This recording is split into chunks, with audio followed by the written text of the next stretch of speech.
VGJ Storm undefeated, actually. They won their first series 2-0. Only, I think, VP in their group also did that. Okay. Secret got a draw against Serenity. That's pretty good.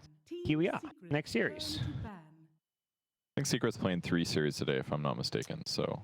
I believe so, yeah. I remember considering my mid one for fantasy, but didn't. If it wasn't for fantasy, I would know nothing about the groups. I mean, who's in which group? I don't know. But slightly, it's kind of heroes that we've seen a lot today. Maybe not a lot. Enchantress, definitely a couple Chen games now, considering the lot past series we just caught.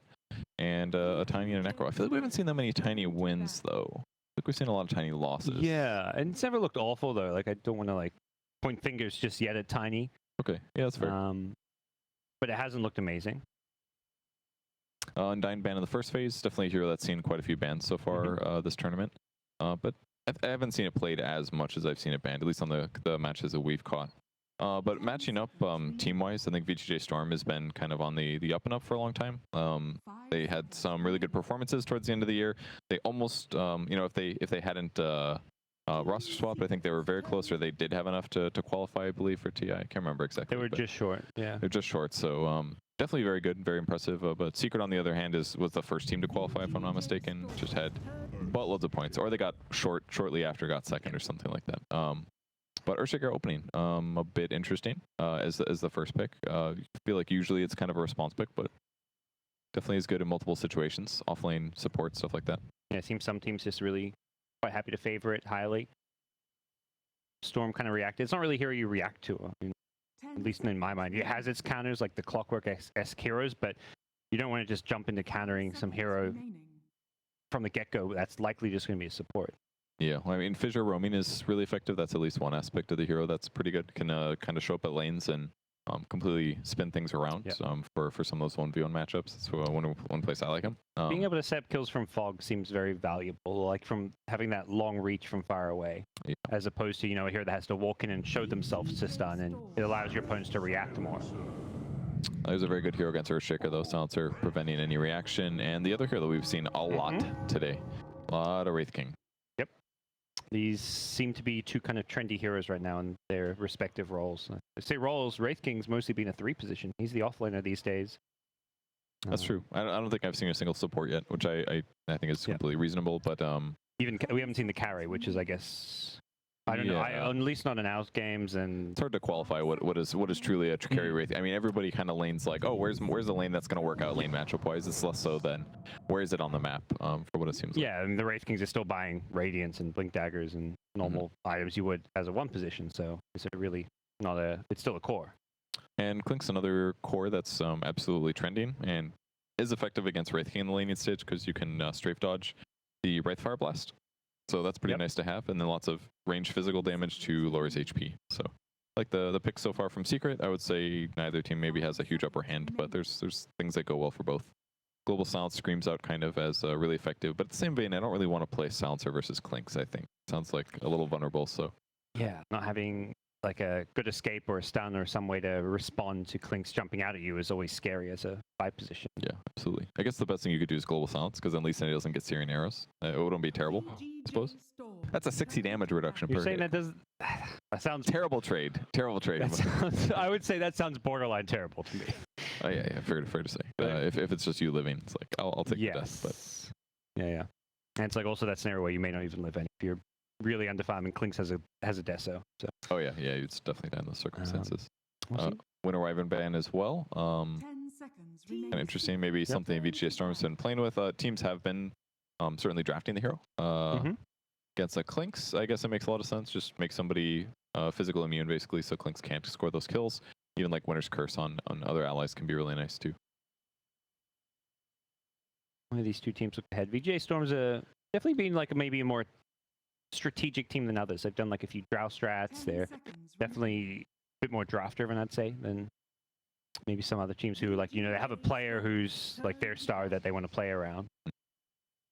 I could definitely see that. I mean, they have super good talent on all their positions, especially Resolution. And MSS always stands out to me a lot as well. Snaking, I would say those 3 are probably the superior players on the team, but ultimately they're all fantastic and they work really well together. I think everybody on their team has been really outperforming. You mentioned how they've just been on an upward trajectory. They've been on on the rise, and it feels very much less about any player suddenly being way better or carrying the team. It really is a full team effort. And I mean, they swapped one in, right? Rezo joins the team, and all of a sudden it's like everything just makes a lot of sense. Yep. And it's not, surely they had some of those elements before. It's just they needed maybe just a morale or whatever. It's kind of like the OG thing. Obviously, OG did end up losing 0-2, but they made it look real close game one. So maybe approaching that level of viability. Ursa banned out as well. So lane hero, very good against Clinks too. Basically anything melee that is going to beat him in a 1v1 face-to-face hit best, Ursa would win that. Whereas Brood and PL banned out by Storm. That, like, part of my mind wonders if they're still considering like the Drow strats. It doesn't really synergize with Wraith King that nicely, but maybe that's where you put Wraith King as a support. I guess I feel like it wouldn't be terrible to have like a core Wraith King be your offlane and still have a Drow. Yes. But I don't think you want to draw strat against Clinks. I mean, maybe that's just, I mean, it's one hero, and Strafe does obviously end or not start at all if you initiate, but I could see Wraith King being like the guy to jump in front line while in the back line Drow is hopefully killing people. Maybe too early to tell, but I would say Brood and PL very difficult to kill is absolutely what's the case. Like, and that's even ignoring laning, but in late game situations, Wraith King can be abused by Diffusal Blades. Yes. Both of those heroes, in fact, Diffusal Blade abusers. So. Yep. There's still like some alternatives like the Weavers that have the talent as well as Diffusal, but Weaver with Clink sounds not great. That does not sound like a draft you want to be running, but we've seen some weird drafts. Like EG's opening draft was Ursa, Clinks, and Alchemist or something. Yeah, I saw the Nahaz tweet about it. That was a draft I looked at and said, whoa, like, yeah, these heroes should not normally be picked together, but it works. I guess they can all be flexible though. Like once Ursa gets Blink Dagger, he can definitely move around ganking. Clinks can pretty much always do that as well. So Alchemist is maybe the one it's a lot more focused towards hard carrying. So kind of just depends on playstyle. And it feels like items are very flexible right now. I'm not sure why that is. Maybe it's because people are fighting constantly, and it just kind of depends on hero matchups. But it feels like a lot of cores aren't solidified, whereas in the past it would be very common. Every single game, the same cores buy the same items, like clockwork. But it's different. You're an offlaner. You buy Pipe. You buy Crimson Guard. You buy Mech. You're a tanky Tide Darkseer every single game. Now offlane is Ursa. It's Nature's Prophet. It's whatever you want to be. It's Wraith King. You're a carry now. Yeah, it's kind of putting Dota in a cool place, I dare say. If the last game we just watched is any indication, I would love to watch tons of games like that. Constant killing. Maybe be a little bit more competitive towards the very end. But other than that, the last game was fantastic. Definitely felt like the last two games there was no place for a hero with like those big long ultimates like your Tides or whatever it may be, because there's a fight happening every 20 seconds. Yeah. Fights don't end when one spell is used. It's like, well, you throw some spells, we throw some. Oh, let's keep going. So we see another Nature's Prophet in the middle of the draft, similar to last game. Pretty decent pickup. Scouting can combo with Clinks kills, Prophet ulti plus Clinks kills.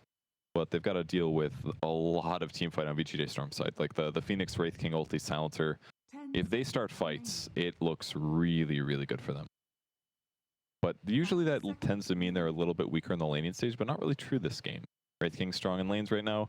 Silencer's pretty strong in lanes. And Phoenix isn't that bad either, actually. So I feel like they've got a nice group of heroes here on VGJ Storm's side. Oh, I agree. And they have plenty of time to kind of respond to what they're seeing with their next couple of picks. They picked up two of their supports, so they can easily, pick a core that's going to lane fine against Clinks or Nature's Prophet or counter these heroes. Not necessarily sure what that would be myself. Maybe something like a CM? Well, they have their supports, I imagine. They could do core Phoenix, or even mid silencer. But there has been definitely more support Phoenixes so far at TI.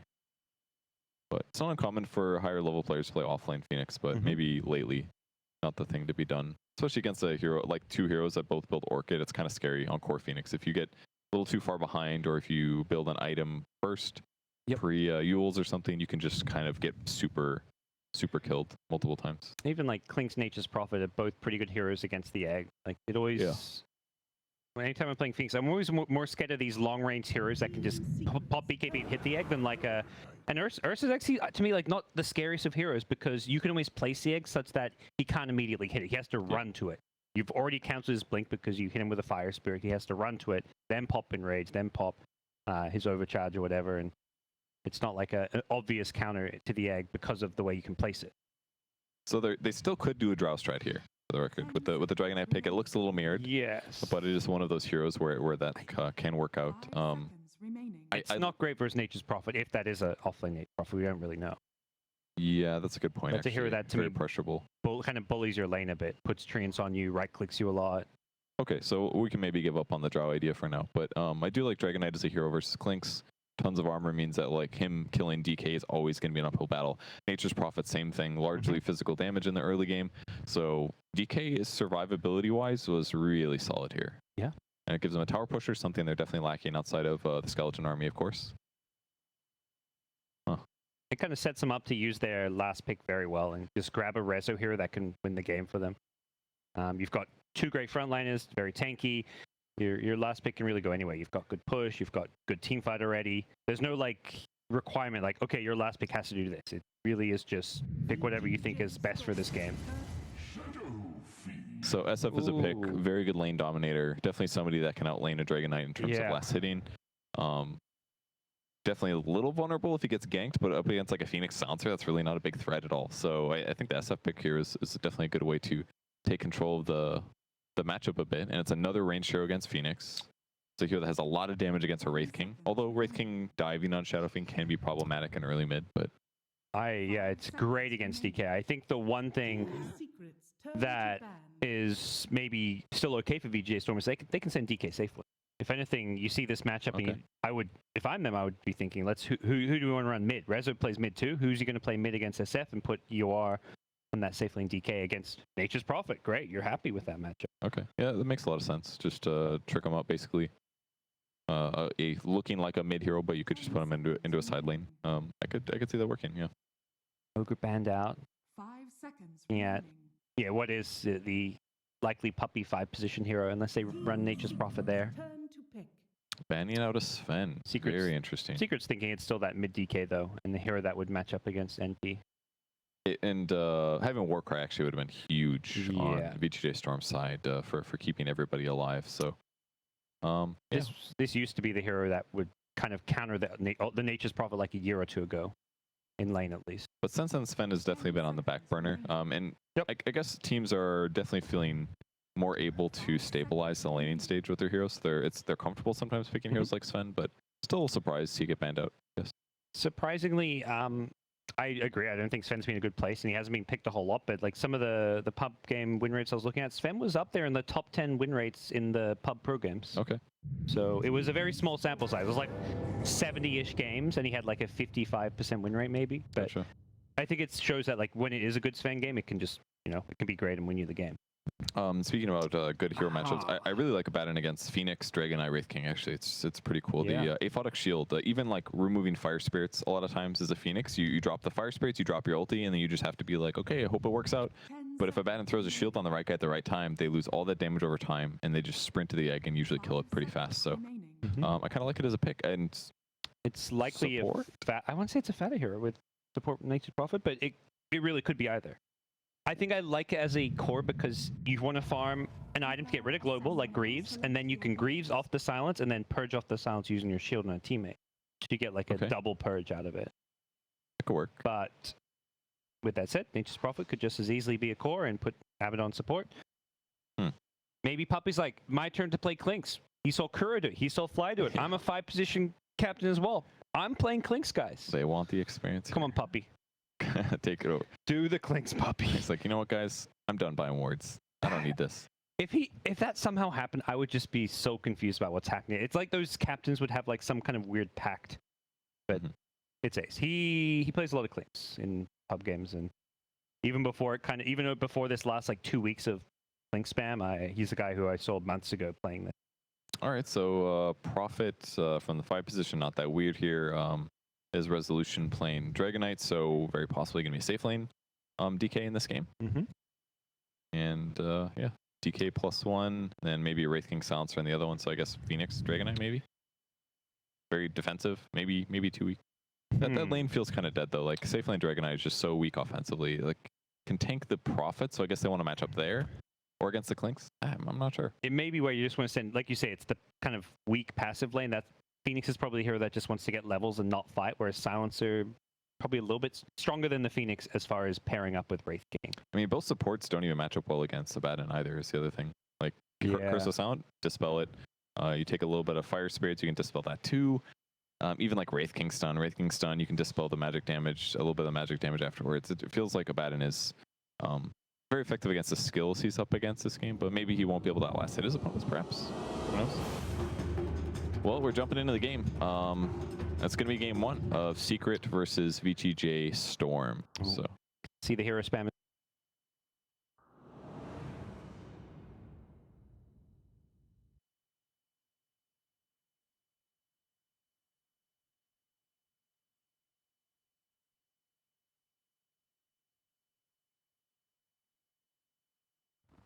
yeah, And you can stack your ancients using traps. You don't even have to go and stack it yourself. Like, yeah, that one's pretty crazy.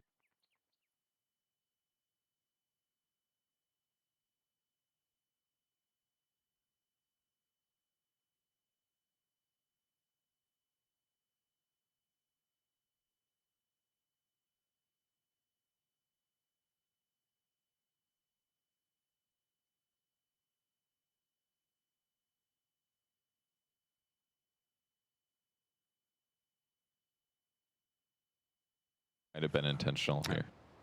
Treants poking around, trying to see what they can find. There's no information yet for either team, except for maybe this time. They got some pings on it, but yeah, it's not going to find anybody. They saw that one coming at the ward. So no information. This is a really important aspect of the game, actually. Is there, but do you feel like there's certain lanes that teams really want here in terms of the matchups? That's hard to say. I mean, it looks like they're actually going to have Clinks mid, so Clinks versus TA mid. So that would put SF in a safe lane, which is kind of scary. Ooh. So I guess, yeah, you put him in the lane where they don't have much offensive pressure. I guess that makes a lot of sense. Yep. Rotating things around rather than gamble on him being against the TA mid and maybe getting outplayed and stuff. Just get free last hits against the guy. Yeah, you're not going to out-harass him, but later on you will when you have solo advantage, I guess. He won't, but Nature's Prophet sure as hell can too. That's what we've seen a few times. Not the Blightstone build, triple Fairy Fire from Puppy. This is cool. Hitting for 70 damage, just about. It's one way to deal with a Stout Shield. Things own twist on it. Phoenix drawing lines as if he's going to go pull some creeps from behind the tower. We'll see if that's the case later on, but... Wow, Clinks. This is really tough for Iwar here. Yeah. That's where I feel like we've seen mostly kind of safe lane Clinkses, but in the pubs it's been mid. It is very good in lane because it outranges most mids, out-harasses, and very hard to deal with. Man, they were really expecting to have the shadow from mid. And all of a sudden everything looks really bad for VGJ Storm. I mean, look at this harass. The coolest thing about having a attack modifying ability like this is that it doesn't drag aggro from the creeps. You can actually just sit here and constantly attack your opponents. Look at the harass, like he's already out of regen. Yep. Ace will burn through his mana, but all it takes is, you know, a clarity or a mango and you're good to go. That's not really a big deal. And it's still been difficult for Iwar to get last hits on the board here, just because Clinks hit so hard. And now he's got Strafe as well, so if he ever does end up trading hard with Iwar, he can just become invulnerable to those range right clicks. Crazy good advantage. He's making it feel like he's played this matchup before, if anything. Yeah, absolutely. How he's just gone right into lane and prioritized the harass there, not caring about his early last hits, knowing he can get those later. You zone out this TA, then you get your last hits. And that's how you can win this lane. Second salve already queued up for Iwar after already chewing through his first. And he's making him work for this one. This is, yeah, the glyph in these mid lanes can be just so impactful. And a hero like Clinks is one of the better heroes to take advantage because you can actually attack enemies under tower without drawing the aggro. He's finally almost out of mana, but he's still going to have another 4 arrows here. Just constantly attacking, man. I even feel like Iwar's messing up his last hits a little bit because of all this pressure, not necessarily expecting the lane. That's going to be kind of tilty, just having arrows. That was, what, 300 mana worth of searing arrows or something just chucked at him? He just got right-clicked 30 plus times. Caught it.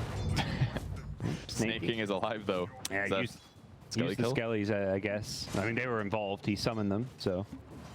We'll call it a Skelly kill. Those are the best anyways. Fissure to break the salve. That's got to feel bad. Back to getting last hits. Now here's a full HP Abaddon with a shield prepped. Time to harass. We saw this in some of the games Matu when he gave up First Blood, though. He comes back to lane and you've got the HP advantage. Suddenly, you're actually not in too bad a shape. Particularly with the cancelled salve.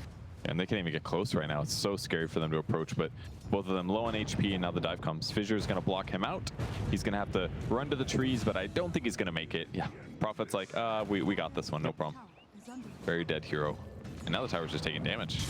Oh, he TP'd to that tower with no health? What? I don't think that was intentional, or if it was, it's Snaking's definitely immediately regretting it. Because he's going to respawn and have to walk back to lane now. That was... Wow, that was actually hugely... Ooh. I think he didn't expect to get dived and killed there, but I mean, as soon as he TP'd in, they were ready. That was one of those moments he should just walk back to base and then TP to lane. Like, it sucks to have that downtime, but... Does get a lot of buyout at least. I mean, he's got a boots, he's got a Quelling Blade, Magic Stick, Raindrop, so he'll have some laning advantage, but that is very costly for him. On the mid lane, Tia is actually doing fine, 13 and 10. The biggest downside, obviously, is that she's had to spend a lot of money on regen items just to go even, whereas Clinkz on the other side has been spending that on getting farther ahead in terms of items. So not a massive advantage, but Clinkz has certainly been doing a really good job. And now with the extra bit of range, it's becoming a whole lot easier, getting 2 points in the side blades, in fact. So really prioritizing some extra range, some extra harass, and giving Clinkz a bit of his own medicine. Poor guy. That DD would have helped a lot. Trade hits a little better, stuff like that. Rezo's gonna dive a little bit. Will there be follow-up? Sort of. And mid one's gonna turn into a Razors. He's not looking too afraid. Just a little harass. Can't really, and maybe let's lose 2 CS, you know? Fire Spirits, but... True. Caught that kill. Apparently the lane to watch is the top lane. I was expecting more mid one dives. I mean, it is a Dragon Eye, right? He literally got dove, though, under the tower, and DK's done, though. Fissure barely missing Snaking there, other side of that Fissure, and that's a dead hero, most likely. He's almost lost all his raindrops here, which is... I mentioned him coming back to lane with the raindrops, Quelling Blade, and it feels nice, but he also came back to lane with no tangos, no salve. So you're still very much in the laning stage where you need to be, you know, still with as much regen as possible. You can't go to lane with 0 regen, or you're going to get bullied. See if the Phoenix goes for the other bounty rune. It's kind of dangerous now. Go for the dive. Doesn't want to throw his life away, I suppose. one right click from a SF, yeah. That's 3 bounty runes for the Radiant team. Really nice grab for them. We'll feel happy with that. Nice triple salve. Still some kind of low levels on secret side, but gold-wise they're really doing well. 2k advantage at this point is a huge lead. It's not always so high, but yeah, the lane swap made a huge difference. Yep. How's Clinkz doing? He hasn't hit level 6 yet. Something a lot of these Clinkz players like to do is get this level 6 around now with the catapult, and you death pact the catapult and then push with your own. You've suddenly got this catapult advantage, and you can put a lot of pressure on the enemy tower. Oh, no. Okay, but he can still ulti it. It's just not going to give him as much HP, but next creep that dies, he'll be able to pick it up. If the TA had 1 less deny, he would have maybe got his level 6 there, but gets his soul ring at the perfect time, and there we go. Still goes for it. Still gives him some HP and some damage. So top lane, it looks like some big dives are happening. I don't like catching kills in the top lane. That ain't me. I just saw like radiant heroes behind you, and I was like, okay, well this isn't normal. That certainly matters. He's stunning this siege creep here, trying to get it killed. Yeah, he wants to kill it before the next dive happens. They're shielding. Yeah, they kept it alive, so a lot of tower pressure happening, and Clinkz is actually rotated. Forget pressuring T1 mid. He wants to come top. Yep, he's going to get the kill on Snaking, and unfortunately they couldn't keep that siege alive, but getting a kill and some damage is definitely decent enough on its own. Doing a great job just pressuring the top lane. Very hard for them to stabilize this. And the Wraith King just seems like he's definitely good in the lane, but he needs a couple levels, it seems like, before he's really good. Like 2 points in his Mortal Strike. He's level 5 now. He's good at stunning, but he's not good at stabilizing, it seems like. A lot of other heroes just can abuse him. Yeah. Spawn another raindrop, so it's just like constant regen usage and money being expended early on just to try and secure a better lane and some CS, but you're dying if you're not getting that better lane in CS. It's very costly. So Resolution on the bright side is doing great as the technically off-lane Dragon Knight. 33 CS for him, but here comes the gang. Jinx him. Oh, that was actually such a good stun. Oh, that was just incredible. Like how he knew exactly what was going on there. Fissure lands. All he got to do is stun the SF and TP. He did not hesitate in the slightest. Knew the SF only had the long rays left, so he was not going to be able to get in range for that. That was awesome. Really good escape there. But it's still ultimately, I don't feel like that matters for Secret, because they're still in a position where they're going to be pressuring the tier 1, and constantly farming. SF getting more farm than the DK down here, and also just SF getting farm in general is always going to be a problem. Yeah, there's some big net worth outliers there for both the Clinks and the SF, having a great game so far. But I mean, level 6 on Dragonite at least gives him the ability to group and start pushing around. Good time for an Invis rune. That was very lucky. Yeah. Definitely a dead hero otherwise. Ace blowing up the mid tower at least. Thing to do when if TA leaves the lane, just hit his buildings. Yeah. Even when TA's there, what are you going to do? The Death Pact is kind of free health in a way. You can get down to half health, but... Missed nothing on the top lane. No. Puppy trying to score kill on his homie, but not able to secure that one either. Secured the CS though. There's been a lot of damage being dealt on the top lane. And now he's pulling this Invis into the top lane. They did spot him though with their sentries, so they do know he's in the area. They might try to outplay him. Okay, they see him now. They're going to pop the mango. Yapster, though, he initiates first, and I think VGJ Storm thought they had the better of him. They may still get this kill. Oh, the crit. He was very dead. I think he had a couple arcane curses there. Unfortunately for them. I think they mangoed Wraith King is what happened. Yeah, he must have just brought that out because it was not on him earlier, but... He read his moment. Perfect. Everybody's least favorite item being rushed on Abaddon. What's that? Vlad's. I actually am kind of a Vlad's fan right now. The 1 mana for everybody on your team is kind of crazy if you think about it. That's 5 mana per second for your whole team. And against things like TA and Wraith King, they are right clickers. You know, he's going to be able to push towers. It's all physical damage from those 3 heroes at least. Phoenix gives some magic, but that sounds pretty good. Them Skellies, dude. They're strong. Level 7 on him. Yeah. Holding that ulti point for now. He's holding his infused raindrop. I think I did actually see an Urn Wraith King on a different stream. Yeah, briefly. It's in that like 3/4 position in the offlane. It's definitely, I think Pasha even did it on. Okay. Not in the pro game, but in a pub game. Well, they kept the tower above deny range, so at least they can probably still take this if they can kill the trees. But bounty runes are up, and looks like VGJ Storm will be able to get 2 at least. So pretty standard items across the board. The only weird one is maybe the Vlads. Yep. Prepping to defend the tower. Yeah, these tower denies are so valuable, and there we go. It's in deny range, so even if Secret don't get kills off of this, they're going to be pretty happy, and very likely, yeah, they're about to say they kill SVG. That's a squishy little silencer. Rezo is kind of being tickled by these right clicks. They won't bring him down, but they get a kill on silencer. They have a tower deny available to them.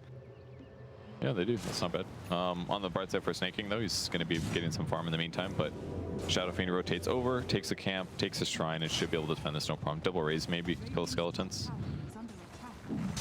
I don't know if that's enough damage. This will do it. Wow. Okay, it is enough. Kind of an interesting ulti usage, but honestly, he's not going to get a good ulti. It's purely for the damage reduction, yeah. Damage reduction deals with slows down the skeleton so he can gap close and get the double raise off. I think it was fine. Yeah. 1 skill point could have been his passive. Absolutely fine. I'm not meant to clear. You don't need to slow down the skeletons. They stand still. That's a great point. I would have agreed normally, but I was like, wait a second, I play Wraith King. They don't know how to run. We fight to the death. I mean, that's number 2, that is. Right. In any other unit in the game, absolutely. Yeah, watch out, he'll micro them. Yeah, it didn't happen. Oh, another great kill that I caught. That's a dead Fodda here. Yep. Yor rotating over. Not many items, but enough to secure kill. He did use his ultimate in the... No, that was probably in that fight as well.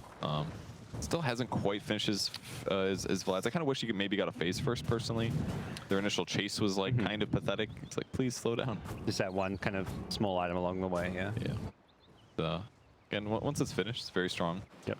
And Arcane's queued up. It looks like you may want to prioritize giving some mana to his team. Going full support utility. Nope, that's later. 2 clarities prepped. Like, I need the Vlads now. Yeah. I think they're probably just ready to push, and if you combo with Nature's Call, actually, that's really where they get the benefit. 4 armor to all of those treants, pushing towers. That'll be really good for taking buildings. And Clinks is a very good early pusher. Although Ace gets found out by himself. This is something can be very crippling as a Clinks. You're roaming around trying to just invade the enemy jungle, but if they have these sentry observers, you're a very easy kill if you're alone. That was a great find. It's a common spot for people to enter the jungle right up through the middle, so that's why you put those pairs there. Top tower looking to be dead. Even Nature's Prophet showing up, spawn some treants here, so dead tower. In the meantime, VGJ Storm going to try to do the same thing in the mid lane, but that tower is pretty full HP, so I expect we might see a response here. Vlad's flying out, so no skellies to be spoken of either. And great smoke on the backside too. MSS waiting to see if he needs to initiate. But yeah, that's all they'll get out of it. If anything, VGJ welcome a team fight at this point with Global and Supernova available, but Secret happy to just take these towers and then just TP in a hero that you can't kill and who can defend that tower in the Abaddon. Incredible stun. Thing to save some tower damage. Yep. No, nothing too weird. Straightforward, pushing across the map, looking for pickoffs. Rezo still power farming. How's net worth actually? Only a couple minutes late. Very, very good for VGJ Storm. I mean, the Abaddon is actually really struggling in terms of his total farm amounts in comparison to maybe a normal circumstance, especially how hard they won their lane. It feels like maybe it should have been a little higher, but... Yeah, there is a 2k gold for Secret, but yeah, looking at the net worth, it's kind of in the supports, because Silencer has 600, and then both Radiant supports are at 2.5. But that's kind of okay for Secret, because even though the Abaddon's having a bad game, Shaker's going to have a pretty early blink. Snaking getting gone on here. It's going to have Wand if needed, but a lot of damage to Yapzor. Great ulti. That's definitely going to cost his life, though. Just no way doesn't go. Snaking has the wand charges for the reincarnation if he wants to use them. And yeah, watch out for the Vlads. Careful. He's getting slow. With the blocks from the treants, he's probably... Is he going to skill ulti? I don't think he's just going to die twice if you do, so...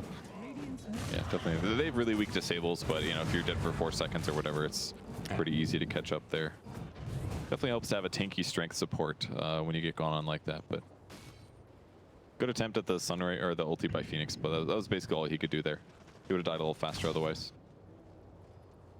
Tough engagement for VGJ Storm, losing their carry, losing their support, losing their egg as well. It's more pushing out for Fada, makes all the split push, and that was where like Abaddon becomes really effective. Like even though individually he doesn't do that much, if he just shows up to a tower like this, every single one of your creeps takes like 2 more tower hits. It really adds up in the long run. Snaking going to TP back in.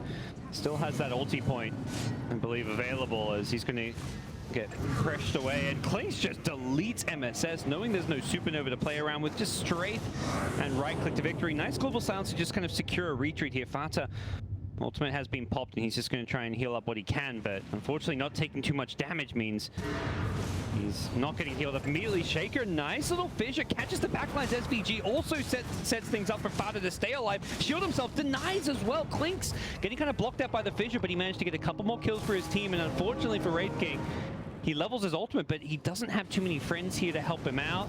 Not for long. Yeah, Phoenix has just respawned, but Clinks with another strafe, his second of this team fight, just got himself a triple kill. He's just picking off every hero in this game. It's they can't defend themselves. So MSS reacting a little bit late with the fire spirits, but I don't think it was going to make a difference. He was still going to die in that fight. Oh. And Clinks, the death pact wore off just at the end of that fight. He had a javelin as well, I believe, for it. We talked about the different item builds. You mentioned Maelstrom as one, and just the build up with this casual javelin gives you such a big boost in right-click damage. Like 25 magic per hit on average, so very effective, especially against like a Dragon Knight. Maybe this is why he's diversifying a bit. Helps them push lanes as well, but they made it work for the Abaddon kill. The biggest loss actually was the global silence. They tried to cast it so that the shield from Abaddon wouldn't come off and save the Clinks, but he got it off right before the global silence, and that's ultimately what made the chase really rough in the first place. So that global silence comes off just a little bit earlier. That entire engagement is a lot better for VGJ Storm. So that was a big team fight loss for him. Well, UCTA just continuing to farm. Blink Deso, the kind of TA timing most TA players will know and love. That's when you feel like you can just do so much, take Roshan, secure towers, really get involved. Start controlling the pace of this game, but... And Shadow Fiend being pretty safe too. Going for a Manta first. It's pretty effective against Wraith Fire Blast. You'll see it coming. You can usually dodge it. You can dodge Dragon Knight stun. You can dodge TA Meld Strikes. Things like that are great for keeping his HP, making it go a lot farther. So I think it's a fine build. He's forced to play safe, kind of. Yeah, I mean, for the same reason they picked Abaddon, and that it's a good hero with the shield able to dispel things. Manta is basically another way to, you know, dispel all these things. Fire Spirits, Global Silence. Has an added bonus of being good against TA Refraction with the Manta Illusions to quickly break it. Abaddon shifting mid now. Definitely don't want to stick around with the TA. It's kind of scary there. She can deal with your HP really quick. Almost Deso on her. Still sitting top net worth. But I feel like we've definitely felt so much impact from Ace. Yeah, 8-1-1 right now. Yes, he's 18 minutes getting in. farmed through killing heroes, getting involved, pushing towers, whereas TA, no, farming ancients, stacking ancients. Could maybe see a Dragon Knight kill. Sentry's very likely to scout him out though, like the positioning. Kind of hard to de-ward being over here. But pick up the illusion rune and they'll start on Rosh after they kill this. That was very smart how they delayed that. Although I guess there was Clink's illusion, so they should know Clink's is there. I don't know if they can defend this. Very unlikely, but Yeah, Reincarnation's still on cooldown, so one of the heroes you expect to just run in and be a frontliner isn't really feeling too comfortable to do so. And Secret stop Roshan because they're quite happy to take this team fight. Skellies are in, doing lots of damage, but good global silence delay things. But Silencer gets picked off almost immediately, and Snaking, that's going to be his whole life. Yep. Just completely separated by the fissure, and they were just not able to do anything. No. Puppy, he's not done. He's TP'd in, going on DP. He can't really deal with the eggs immediately, and they're kind of ignoring it. They found bigger fish. It's Rezo, the Dragon Knight. He's almost being brought down. Not quite. Ace is chasing after him with the Skeleton Walk, but back in the main fight, it's Nature's Prophet burnt to a crisp as Fantas all he can do is deny himself with a miscoil. And Secret in full retreat off of a sneaking buyback. It feels like Storm have just secured this team fight, taken a tier 1 and stopped Roche from going down. I actually can't believe they won that fight. That was crazy to me. If it wasn't for the fact that they were approaching up high ground, that Dragon Knight had like a billion armor and the egg was up there, that fight was so lost. But like, did you see how far Puppy went with life this engagement? Like, he just kept taking damage. He's taking meld strikes and just eating through it. I think a lot of that was Dispel, obviously removing some of the armor reduction from the meld, but man, they really took it to VGJ Storm there and made it hard. Yeah, Rezo's build, and you see this armlet DK a bit more often on these like more carry-oriented players, but that really helped save his life there. Just able to armlet toggle, get the extra armor. And even so, it's still Secret who go right back into the Roshan pit. They are adamant that Roche is theirs for the taking, and it sure as hell is. No contest this time around. No global silence, no egg either, so definitely what's going to happen, but don't think Storm should be too unhappy considering how the game was going. I think that was a great grab. Almost, yeah, Blade Mill's up now for Wraith King. Definitely something he's been needing. So needs some raw armor against all the minus armor that they're up against. A couple of medallions actually, both Nature's Prophet and the Clink's carrying one. So that plus the SF passive, he's getting killed way too fast.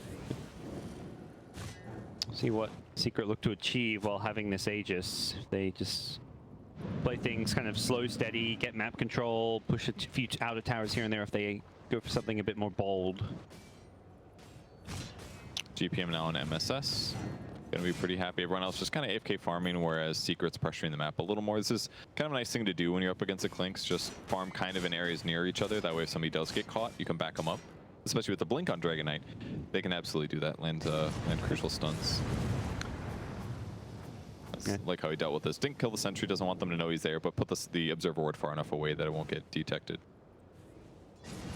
So prepping for the top push, and MSS is going to be in position behind the tower. This is a little scary. Very, very possible Clinks is seen behind the tower, but he'll spot him. They do have all their ultimates back up now on the VGJ side, but even so, they're going to let this tier 2 go down. They don't want to fight into Aegis. They're going to look to find trades elsewhere on the map. Yep. Pushing as much as they can, but tower dies pretty quick, and this will be high ground in a second. Yeah, that's one way to force those TPs back. And Secret already showing Fat in the bottom lane revealed, no, we're not going for any kind of a high ground push. You guys are safe to defend and farm this top lane. Unless Shaker has an opening to use a good Blink Echo. Yeah, he's probably looking for like a Silencer, Phoenix, something like that, and the creep wave could get a kill maybe. Let's see, Abandon change your mind, going for a mech, probably Greaves like you were expecting. Yeah, I wonder if he even kind of regrets going for those phase boots. It's going to be a bit of inefficiency to go double boots, but I've seen this before on some of these heroes that like to lane with phase boots and then want to Greaves later on to purge off things like global silence. Yeah, it's definitely really good this game, so I don't blame him if he goes back for it, but either way, it seemed like he was queuing up Radiance, like he was on a good trajectory. The last couple of fights has to keep denying himself, taking a little bit too much damage. And once again, VGJ Storm kind of just hitting creeps again. They've got good heroes to do it. DK can just farm those Ancients with his ulti form. TA, fantastic as well. And also just keep all these lanes farmed and pushed out using the trap damage. Level 3 traps now online. Now that TA is already level 18. That's actually quite incredible. They almost caught Yapster. Did spot him briefly, but TP on out. So they're still keeping a gold advantage, though. We've seen 4K advantage here for Secret for a while now. So it's not really going up that much. If anything, stagnating a little, considering everybody's farming. But it comes down to execution again. This game feels okay for VGJ Storm if they can kind of keep all their core scaling. They need DK, they need Wraith King to chip in when it gets to the kind of more later game stages, because TA is a hero that does fall off post 30 minutes, 35 minutes. And VGJ side does have that great team fight. Supernova, Global Silence, they've got plenty of ways to take these big engagements, even if they are slightly down in gold. It just comes down to how do they initiate. Right now, Snake King's trying to finish a Blink Dagger, but him walking into a team fight with Blade Mail on to try to go for a stun just doesn't feel good to me. Like maybe if you can find an opening or smoke in and get a stun on the crucial hero, but before he gets Blink Dagger, it just feels way too hard for Storm to get value. But by the time he gets the Blink Dagger, a couple crucial heroes are going to have BKB on their side, so I don't know. It felt okay for them teamfight wise, but it's hard for them to force engagements at this stage. And that if you can't force engagements, it's hard to use Silencer ulti. So there's a lot of problems that they're encountering at the moment. Maybe about to change. Just mentioned the blink on Snake King could be a tipping point for them. Well as items like BKB on TA, which yeah, that's there now. So. And think of all the lifesteal they have too. Lifesteal aura from Wraith King on Templar Assassin and Dragonite. Is that gonna matter? Probably not, but. It's definitely nice, because the aura is good when you have long drawn-out fights, and that is going to happen when you have very tanky heroes like DK. I feel like that's the one spell, like Wraith Kings often don't even level the aura because of just how kind of bad it is. I feel like lifesteal is only good on certain heroes in certain situations, but the longer a fight, the better lifesteal is, and that's exactly what VGJ Storm's draft can do. Especially super late game situations, lifesteal can be pretty amazing. So there's definitely some times where it could matter on TA. Definitely, he's going to spot out the clinks. Good BKB TP instantly. That'll be an Aegis usage for the Shadow Fiend. So just bought them some time to farm. No Aegis going to the enemy team. Next one will be Cheese. I think there's going to be a lot of Aegises this game, that's for sure. It was like a very steady, stable play coming out from VGJ Storm. Very different approach to the Liquid and OG series, where it was like, let's just keep on butting our heads into them, fighting our way through this one. VGJ Storm's like, we don't need kills, we just need our items, we just need to kind of hit these timings that we play well around. We have this good team fight, we scale reasonably well, and if we just wait out an Aegis, we're in good shape.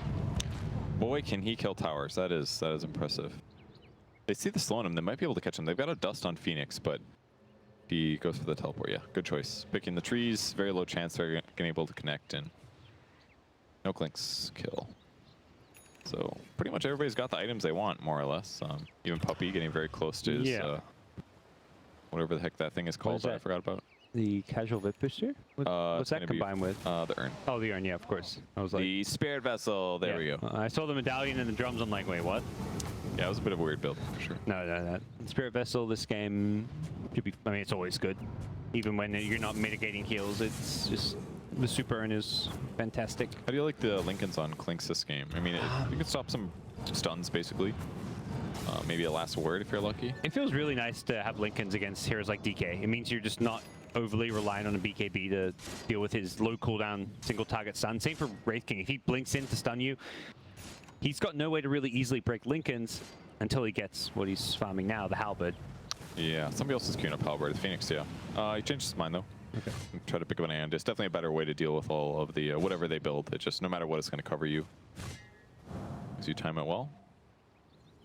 So kind of interesting to see more defense than offensive stuff so far. He did have a BKB queued up before the Lincoln, so he obviously changed his mind, wanted the BKB, and was like, wait a second, Lincoln's is going to be better than BKB this game, he says. Yeah, because if he BKBs and gets global silenced anyways, he's still not going to get Syrian arrows. Whereas no matter what, Lincoln's is pretty much always online. Yep. That's the thought process. More mana regen, stuff like that. Probably also, like, you know, they may get a blink stun on you before you BKB, whereas Lincoln's is 100% reliable that it will go off. Whether it goes off on the right spell, that's maybe another matter. Yeah, definitely like that aspect of it. I mean, that's basically what kind of lost OG the game in the previous matches. It was always just an initiation, a stun. That you pop your BKB in time, if you know they're coming, it's fine. But a Lincoln's definitely makes that harder. He is very close to items he wants to build. So he's like a 2200 gold from Greaves if he needs it. very good this game. That's another armor set. It actually gives 2 armor base all the time. So that plus Vlad's, he's giving his team 6 armor. Somebody picks up an AC later. We're talking a lot of armor for their team. So they're going to chase the TA, though. Well, that's chasing far. You really want your R. He's going to BKB this time. No TP out. Should have TP'd. No, didn't feel confident to do so. We'll have another refraction soon. It does look like he's going to be okay here. He can refract and TP himself home, or didn't look to re-engage, which sounds perhaps a bit crazy considering how many heroes Secret are bringing up here. Fad just goes running in with his ultimate, trying to force something up here, and I'm sure not quite reaching with their fissure. This is one of those moments as a 5 position where you feel awesome. You're like, I dodged that fissure, and then I survived. Didn't have to use global silence, get some spells out. That was pretty good. I mean, they used BKB, but that's the power strafe, man. You're invulnerable when you turn that baby on. So they can't buy Yule Scepter because he's got a Lincoln Sphere. So yeah, if he strafes, it's hard to get through. Probably getting caught though. Very, very easy kill. Oh, they're gonna fight more. Okay. In Secret saying we don't care about him. That's just our 5 position, and yeah, Wraith King melts. Here comes the BKB attempted ultimate. Nice global silence as well as the egg there, and Mid-1 did not have enough time to bring it down. Now he goes for the BKB ultimate, gets it off. Resolution, BKBs himself, stopping the damage, still loses a good chunk of his damage here as Phoenix tries to go diving in, slowing and damaging SF, but he had a Manta still, so he even purges that damage off, and both teams, you know, use some BKBs and kill nothing. Yeah, definitely back and forth fight, but global silence is down. Still a really good grab for Secret in that engagement. SF is actually kind of annoying to play against this Wraith King, because if you die once, he's going to often have his ultimate ready for you as you respawn, and there's nothing you can do. Yeah. Unless you have like an insta BKB, or in this case, global silence, but that doesn't really feel like, it never feels good to use global silence defensively. You want to use it as you engage to secure a kill. Yeah, absolutely. But on the bright side, both teams are kind of farming a lot, so as long as Secret doesn't get too much out of this next push as a result of that those cooldowns being used, then I don't think VGJ Storm should be too upset. Breaking a bat in ulti at least. They're pretty surrounded on him though. This is a good grab. Do they have another stun? Yeah, Snake King's position is perfect here. He's just waiting for it. Oh, he gets interrupted actually.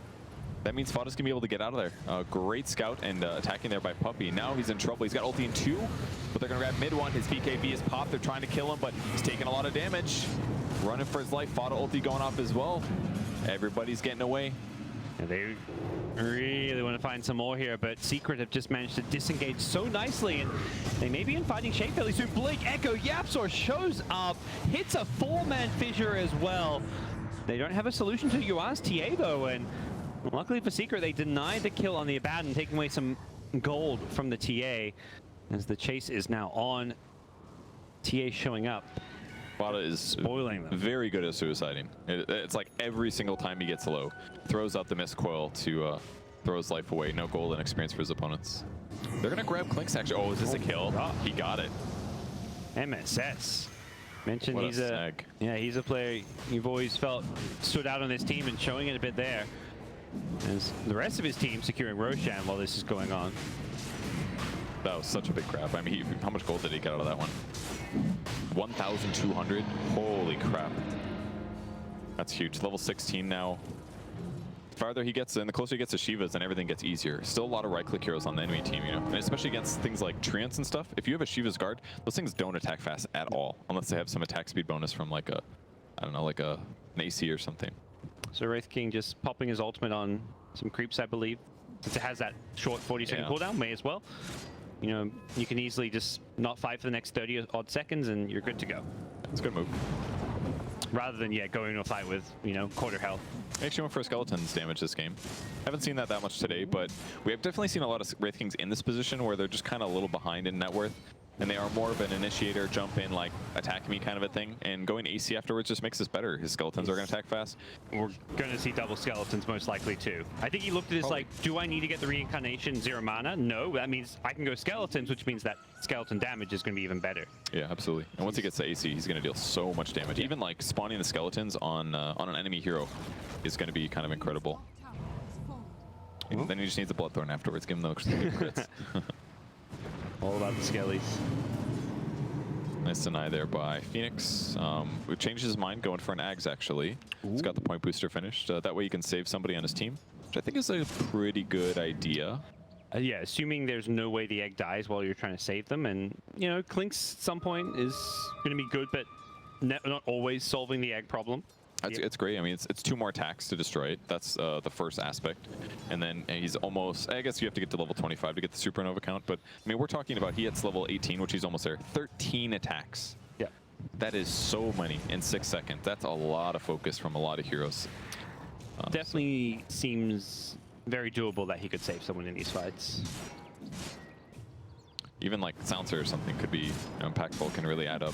Certainly a core that gets caught out of position. Makes their BKBs guarantee come up, unless the egg dies, of course. But and halberds, I guess. Back to the halberd idea.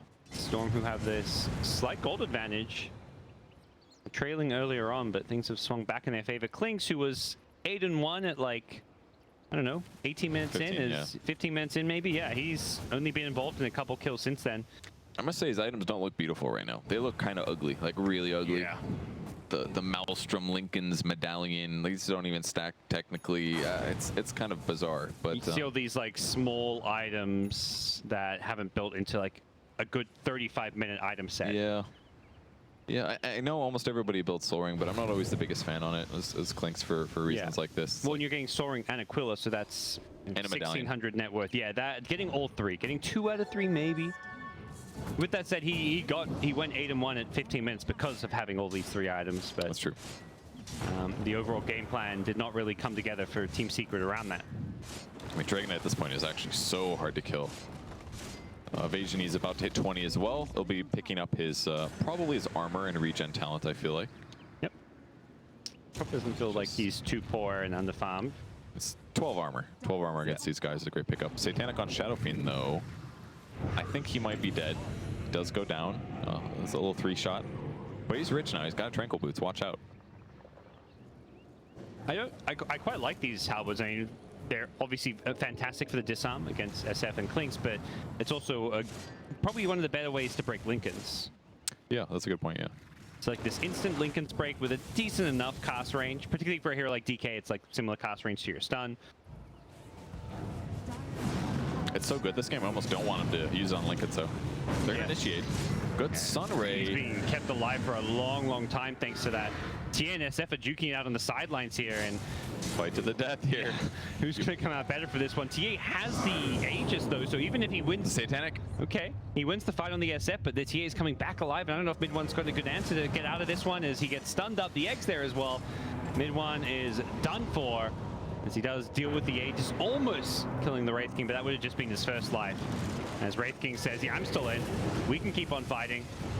Yapsor almost getting brought down the sides, does end up going down to the damage over time. Rezo just reducing the damage even further thanks to the Breathe Fire. And Ace, Fata in trouble. Ace dead as well. They are melting one by one. There's just too much survivability on Secret's side. Absolutely. Or VGJ Storm side. Oh, yeah, sorry, yeah, VGJ Storm side. Everyone is just incredibly impossible to kill. Yeah, and all that time that we're watching TA just fight the SF to the death, they're just DKs off doing stuff. Yep. And even when things get a little dicey, he's like, I'll just pop a cheese, no problem. Like, it takes so much to work through all of their health. I mean, Silencer's the easy kill, but past that, it's really hard to fight into VGJ Storm now, especially with like a Phoenix Egg backing them. Phoenix Egg's backing them up. It's where the lineup is very all in with this physical damage on Secret's side, and you know, DK was a great pick when you see Klinks there. Even though this SF came out, it isn't looking all too scary now. We're past the stage where the SF is a problem for the DK. Yeah, still seems to be a problem for the TA though. Like Yor was not very able to work through the SF fully, but potential tier 3 tower, even Rax here if Secret aren't willing to buy back. They won't have souls in SF. He's just going to go TPing right in, and they don't actually get the... Oh, they want to kill him? Yeah, they're going for this kill and get the immediate DK stun off. Mid-One does get the BKB off. He needs to lifesteal with the Satanic. He's trapped in the Sprout here. The Sunray as well coming on through. Requiem just used kind of defensively there. There's no damage without the souls as Blink Echo Slam doesn't quite land as Yapsor didn't get the hit he was hoping for. I think the Hurricane Pike messing that one up a bit. Absolutely. It's going to be Snanking's first death. He's got his blink ready, though. Yes. Can he blink out immediately? Anything to stop it? Nope, he's out of there. Chase is on, but VGJ Storm should be okay here. They've got Egg back up, so they may even re-engage. Satanic's ready on the SF again, but no BKB this time to save him. couple low ground misses there. Could have spelled disaster for Secret if they lost that fight. But VGJ Storm doing the right thing. Their Dragonite ultimate's running out. Their cooldowns are pretty much up in a couple places. So take Shrines, and they're gonna maybe grab MSS though. Okay, he knows what to do. Many ways to get out of the Sprout. Snake King wants to fight this. Gonna have to reflect his own stun though. This is getting kind of weird all of a sudden. I was surprised that he popped that egg so early, but hey, it actually worked out just fine. As Bowser's ultimate going to be forced out, and the Blink DK stun. It finds Puppy here, who's going to get caught up by that silence here. Sunray swooping on through, getting everyone low. Mid one actually BKBs on SF just to survive the Sunray damage. They've lost Fado's Abaddon, and they may just go in here. Need some Arcane Boots on the Dire team. Everybody's really low on mana. Or Vlad's. You never know.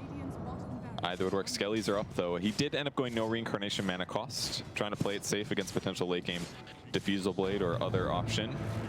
But many Skellies will fall here, and Snake King's gonna have to respawn. Reflect some damage to the Blade Mail at least, and they're doing a lot to Ace, but BKB comes out to keep him alive, and every single time Snake King is able to get out with the Blink, it is really paying off this game. Yeah. Unless you've got something to instantly damage or stun him when he comes out of that reincarnation, it can be very tricky to stop that from happening. And, well, say VGJ Storm there, starting to pull away with this one. They're down a kill, but you can see the gold difference at the top, signaling that things are a-okay for them, as they've won fight after fight and put themselves in a good position to perhaps try and take this game around the next Roshan. But both teams know how important this is, and we'll be eyeing it off. Drops the trap in the Roshan pit. The Hex is up on Templar Assassin to help them get these solo pickoffs against heroes like TA, otherwise, or Clinks, otherwise you won't be able to deal with them.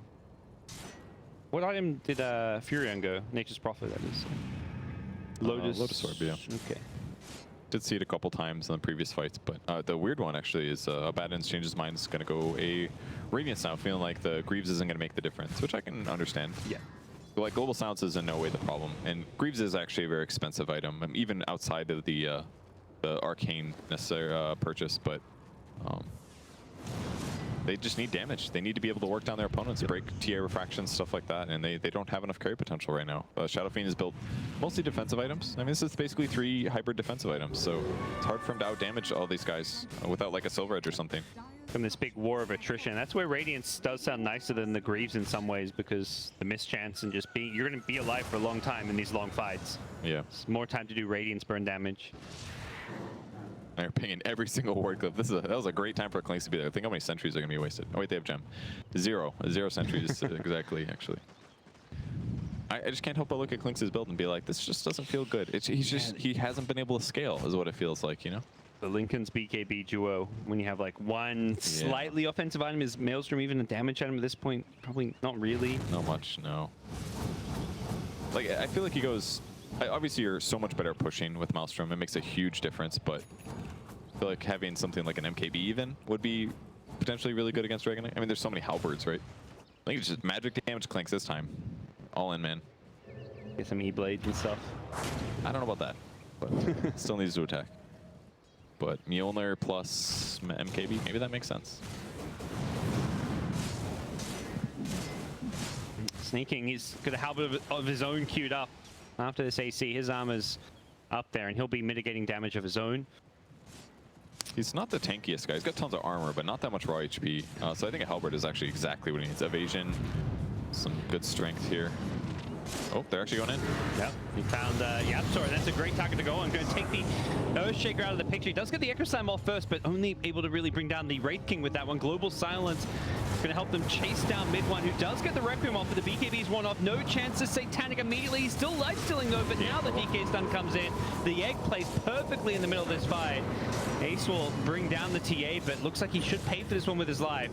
3 dead on Secret's side as they'll buy back Yapsor as well as mid one's SF, but that is dead, and feels like maybe Yapsor just needed to buy back immediately as he died, but at the same time he used Echo Slam, so he would not have had a very important tool should he have done so. And the Echo wasn't even that good. There was a lot of BKBs active. There's tons of skeletons around it, like finished off Wraith King, but that's all it did, just 40-second cooldown on reincarnation. He wants to die. He wants to get that AoE slow off most of the time as a Wraith King too. It kind of forced out Clink's BKB a little bit earlier than maybe Clink's wanted, but I mean, they're just still having damage problems.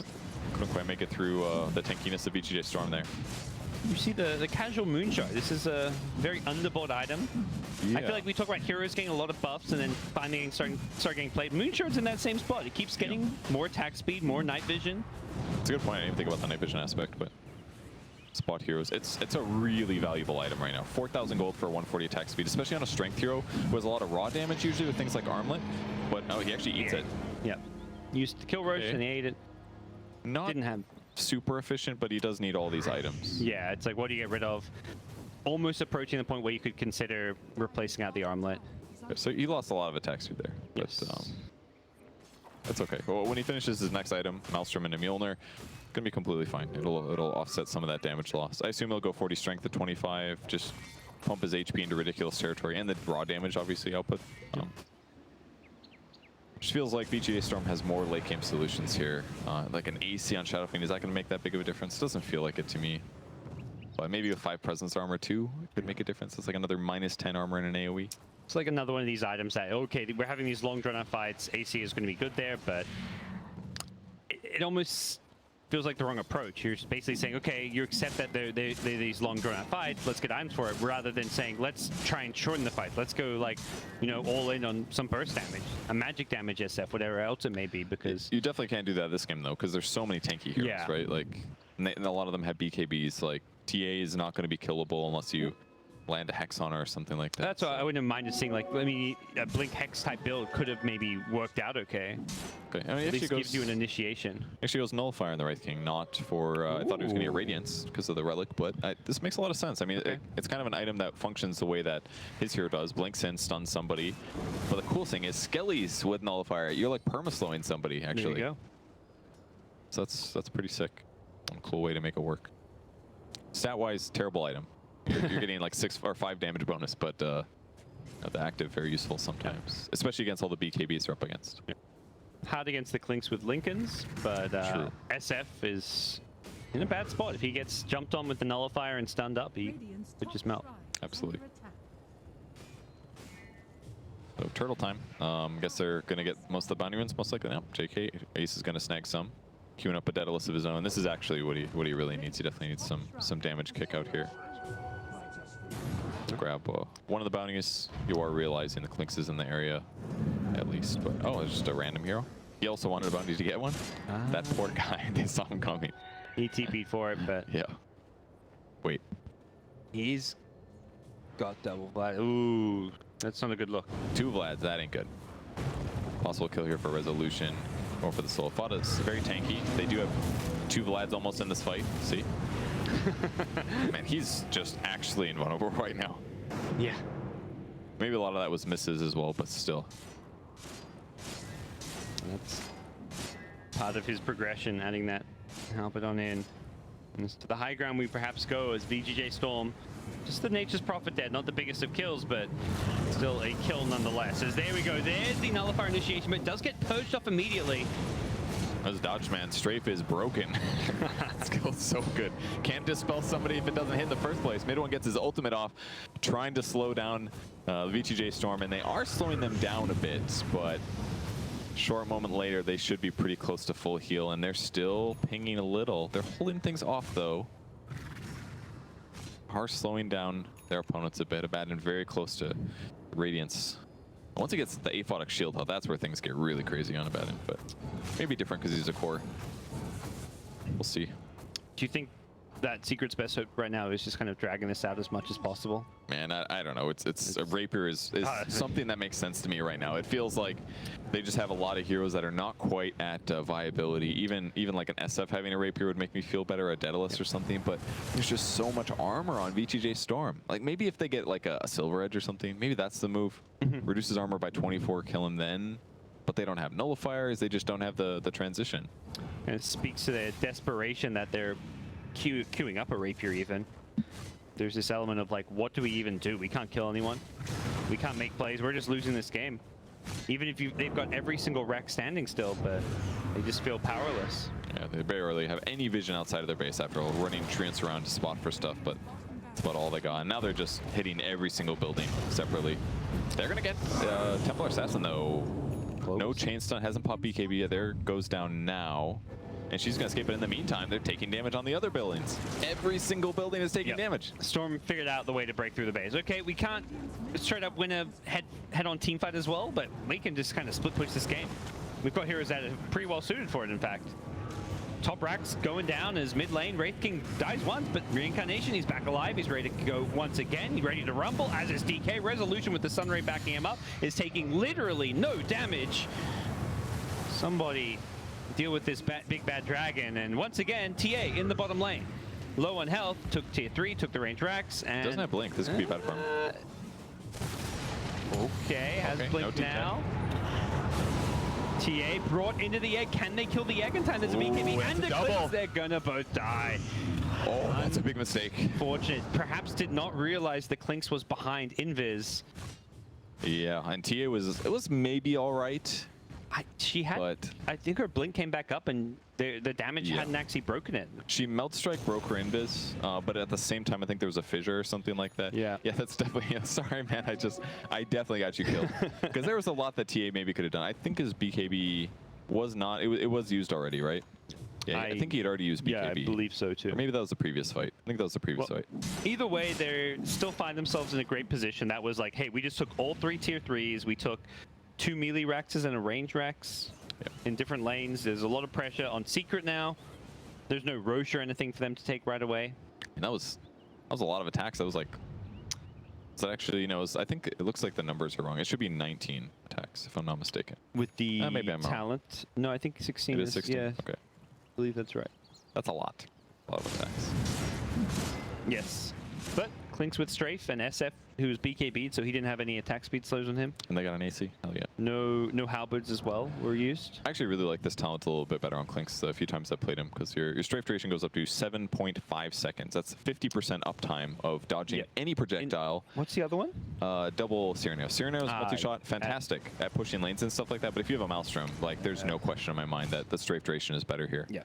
So uptime is going to be huge. Halberd from Rezo. He just wants to keep things delayed. They don't want to buy back here. And it doesn't look like they're going to have to. This is a tanky boy. Yeah. Snake King will also poke his nose around the corner to let Secret know he's there, and also similarly allow Phoenix to respawn. And now we are in that full-on 5v5 where Secret probably don't want to take a team fight. About to get caught on, so they may have to, as Requiem gets launched out very early on, so losing a bit of their damage here, but does negate some of the damage output on the VGJ Storm side. There's an egg on the backlines here, pretty nicely placed. No way to kill it off or deal with it. That's going to stun at least a couple of heroes here. Barely clips the Abaddon, doesn't actually catch the SF, as Prophet TP's back in. DK now BKB, he wants to hold his ground, fight in the front lines, taking on mid one, who does have Satanic, but it's already being used. He's disarmed as well. He gained brought low, he pops, as does Fada, whose ultimate was still on cooldown. And now VGJ Storm full on chase. Puppy gets hexed up. MSS with that dive range is just going to chase him on down and put VGJ Storm in a fantastic spot here in game number 1. They did a great job covering each other there, but I mean, the same principle is there. Rezo just actually is unkillable. I've never seen a Dragon Knight so invulnerable as in this game. That pick has actually made every team fight so straightforward. Just net worth advantage, and all of a sudden, you know, 4.5 HP. He's healing 60 HP per second. It's a lot. Maybe get a Tia kill bottom here. Chain stun is good. Yep. So using the Echo Slam to make sure they get the kill. TA not opting to buy back. Maybe just saying, look, we don't. Okay, there we go. There's the buyback.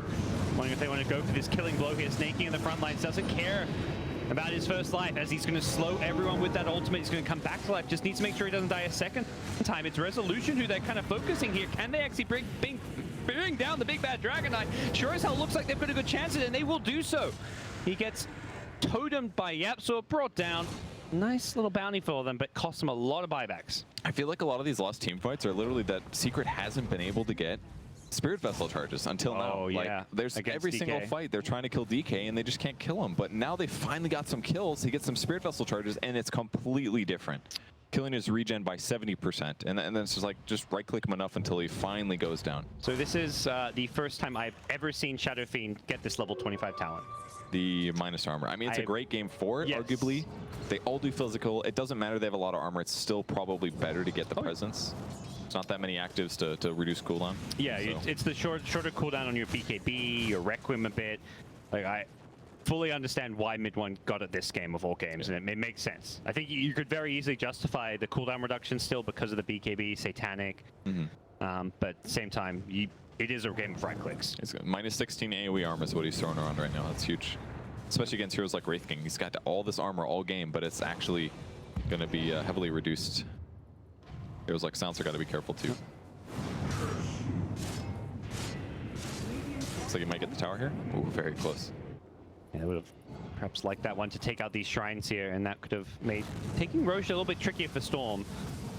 As it stands, if the Roche fight does happen, they'll silver shrine here, which is just nice to be able to, you know, if someone dies and buys back, they can instantly TP to that shrine. Yep. A little worried to do it for now, I guess. For reasons like this, running through the jungle. Yep. Still got the gem though. He's got SVG's gem. He's a very rich 5 right now. He's got a 4-staff. GPM talent. Oh, that's true. He's still the poorest here in the game as well, but Secret also have a 5 position who farms a lot in Nature's Prophet. Is actually the 3rd most farmed hero in the team. That's pretty good. But I don't feel like the farm has been put in the most impactful ways. Oh, resolution. Lane Sync gets a stun on the backlines. He wants the Shaker, and that's Yapso down. He needs to buy back immediately. Does do so. SF is also dead without buyback, and oh my god, this fight is going horrifically for Secret. The egg can't be dealt with as well. They're forced to just scatter away from this one, but the problem is they're being chased down. Blink forward. They're going to find the DK, break the link, and stun him up, and bring him down. No buyback for SF. Clinks will immediately use his snaking.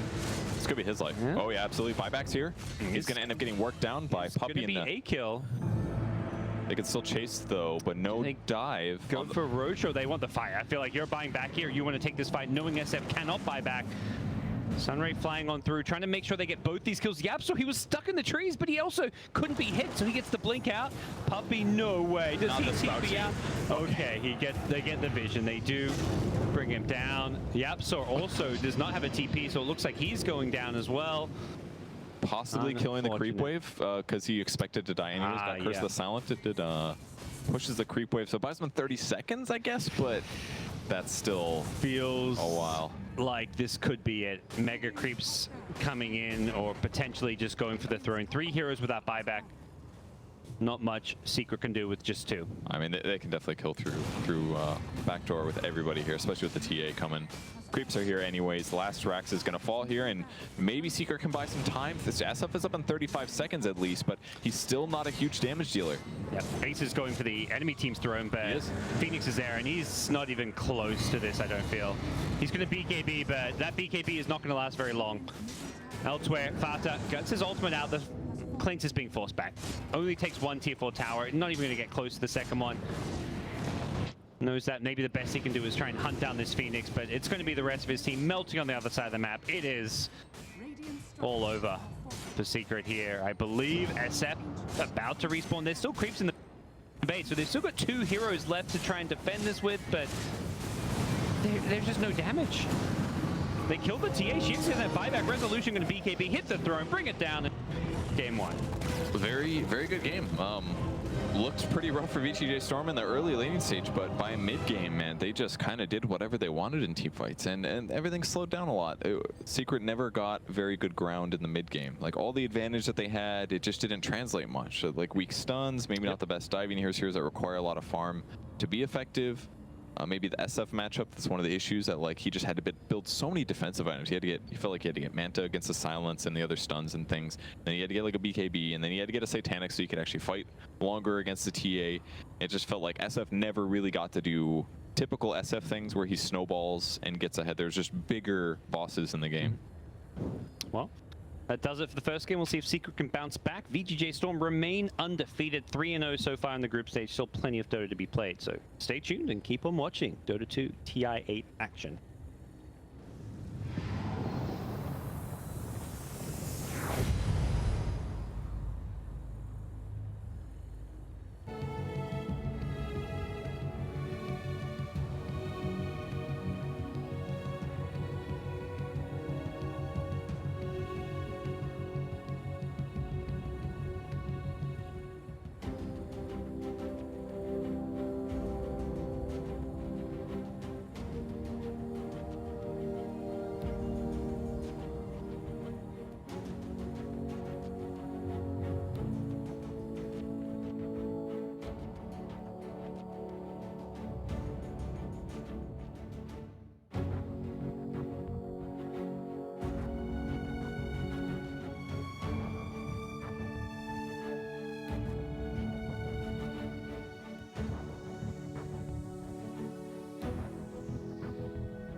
And we are back with our second game of this series between VGJ Storm and Team Secret.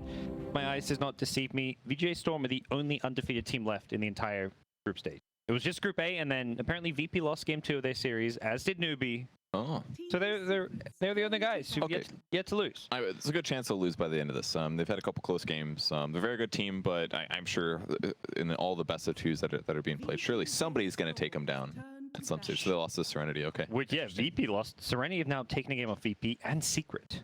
That's impressive. Newbie lost a game to Pain. All right. Oh, well. Yeah, I guess you're right. VG Gaming 0-4. Oh, wait, sorry, that's who we were casting. I was like, I saw a 2-0 team. Oh, that's the team you were literally talking about a second ago. Okay. Yep. Well, good for them. See if they can keep that undefeated. If they're 4-0, it'd be a great way to start things off. Especially taking down Secret is definitely not easy. And who did they beat in the first round? Was it a Chinese team? It was, who was it? I can look it up rather than speculate. I think I remember the NA trio was casting VG Gaming. VG Gaming. Is what who they ended up 2-0. So I think taking Secret down here would be pretty solid for them. Secret would be disappointed, obviously. Wanting to position themselves in a nice winner bracket. That's ultimately what we're talking about at the end of the group stage. A couple days left of that, of course, but don't want to go into the single limbs. That's not a good time. I imagine most teams just feel, let's be top 4. Even if you finish 4th and have to verse the #1 seed from the other group, you're just you're feeling good because you finish in the winner bracket. And gets you out of the best of 1 elimination matches and at least puts you in the best of 3s for elimination. It's very much the group stage is a learning process. So just being able to survive that learning process, you can go into that BO3 even if it's against one of the best teams in the world and the top seed from the other group. Just look, we learned something. We feel like we know how to beat them. Let's implement it. Now, curiously, they open Earthshaker again. I thought Yapsor did a very good job in the laning stage to like the mid game, and then the ultra late game, it felt weak as a hero. I guess that was maybe not his. It's not really his fault, I suppose. Might have just been like they have like all these ultra tanky people. Chain stunning somebody doesn't matter, like it does against somebody like Alina or something, or BKB cores on Int heroes, for example. Yep. But still feeling confident with the Earthshaker opening. VGJ Storm still feeling confident with their opening. With Wraith King, they won't get Silencer with it, but they get Dark Willow, a different partner that he can kind of go with to that off lane, or in that case, it was a safe lane. And I like this. I'd say I feel like people just need to get mana burn, because my big problem with what we've seen so far about these first pick Wraith Kings is no one's getting these heroes that can burn his mana and stop reincarnation. Yeah. That is how you kind of have to approach him. I actually think Weave is probably one of the best. I'd rather see this than PL because it's more flexible, it's better early game, it's not too greedy, and it's very reliable. As long as he doesn't buy Maelstrom into Lincolns into BKB. Yes. Although that's much better on Weaver than a Clinks, I would argue, just because the Geminate already facilitating a lot and time lapse, giving you a second life kind of. But yeah, I guess Earthshaker working out because they banned Silencer, perhaps. Maybe Silencer kind of a big pain in the butt for him to deal with damage over time stuff that prevent blink daggers. Even if he did go in for a combo, Global Silence would interrupt that, so it'd make it hard to get enough value out of the hero. Definitely felt like a hard game for Yapsor last game. Yeah. Ban PL anyways. Yeah, they'll ban it. Yeah, they will still ban it. It's a good move against Dark Willow. It's a very good hero. Bramble Maze, you'd still be rooted for the duration, but if you get Curse Crown or something, just make illusions. Make Dark Willow's Bedlam weak as well, so probably just safe to remove it here. Yeah. It's definitely to I guess final point on Wraith King is that it feels like you need his strength lies in like that last game is that he's just a frontliner that you can't really go on, but at the same time you kind of have to because he's always in your face. Yeah. And you go on him, he always has that second life, and you're slowed. You're committed to a fight that you don't want to take. The games where it seems effective is when there's also other heroes that are really tanky that can also fight aggressively. Like maybe I'm just thinking of the last game too much, but just having. Like the previous games where Wraith King was used, it wasn't terrible to kill him twice. Yeah. They'd have a lot of like ways to stop his blink afterwards, but and Snaking was never super far ahead last game, except for more towards the end. So it just felt like the team composition was fantastic for Storm. The heroes that paired around Wraith King made it really hard. It made him more effective. I agree with you in that, because if your other heroes are tanky as well, often the approach with Wraith King is you ignore him because he's got that second life, so you focus these other heroes, but that's a DK. You don't want to focus the DK, you want to ignore him, and so you do focus the Wraith King then? Like, you don't find a good target. TA is maybe the hero you want to focus, but TA is also elusive, so... Yeah, very elusive. Wasn't a good target to go on. So a lot of those fights it was, let's just go on Wraith King and pop reincarnation, and maybe we kill him a second time. So is Weaver decent against Wraith King in lane? I would assume so, because you can Sakuchi dodge the stun. His armor's relatively low. You can chase him long distances. Feels like just a really solid pick here, for sure. Get the skeletons off you with Shikuchi too if he does kind of send them at you. Until you become visible again, then they're going to chase your ass down.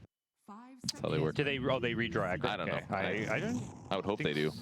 They probably don't, but I think they will then just go find aggro on like a creep wave, and then once they have aggro on something, they never lose it. It's like you're committed. If you're a skeleton, see a tower, they'll go for the tower. Even if a creep wave comes along, they'll just run past the creep wave and start hitting that tower, because whatever they draw aggro to, they just they lock in.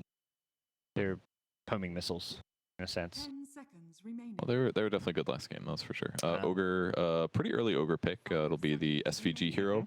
Very high HP, very high regen, very high armor, and can also facilitate his team to be better. And this is actually a place where Wraith King carry actually sounds a lot more appealing. That's basically what strength heroes lack, is high armor, high attack speed, high movement speed.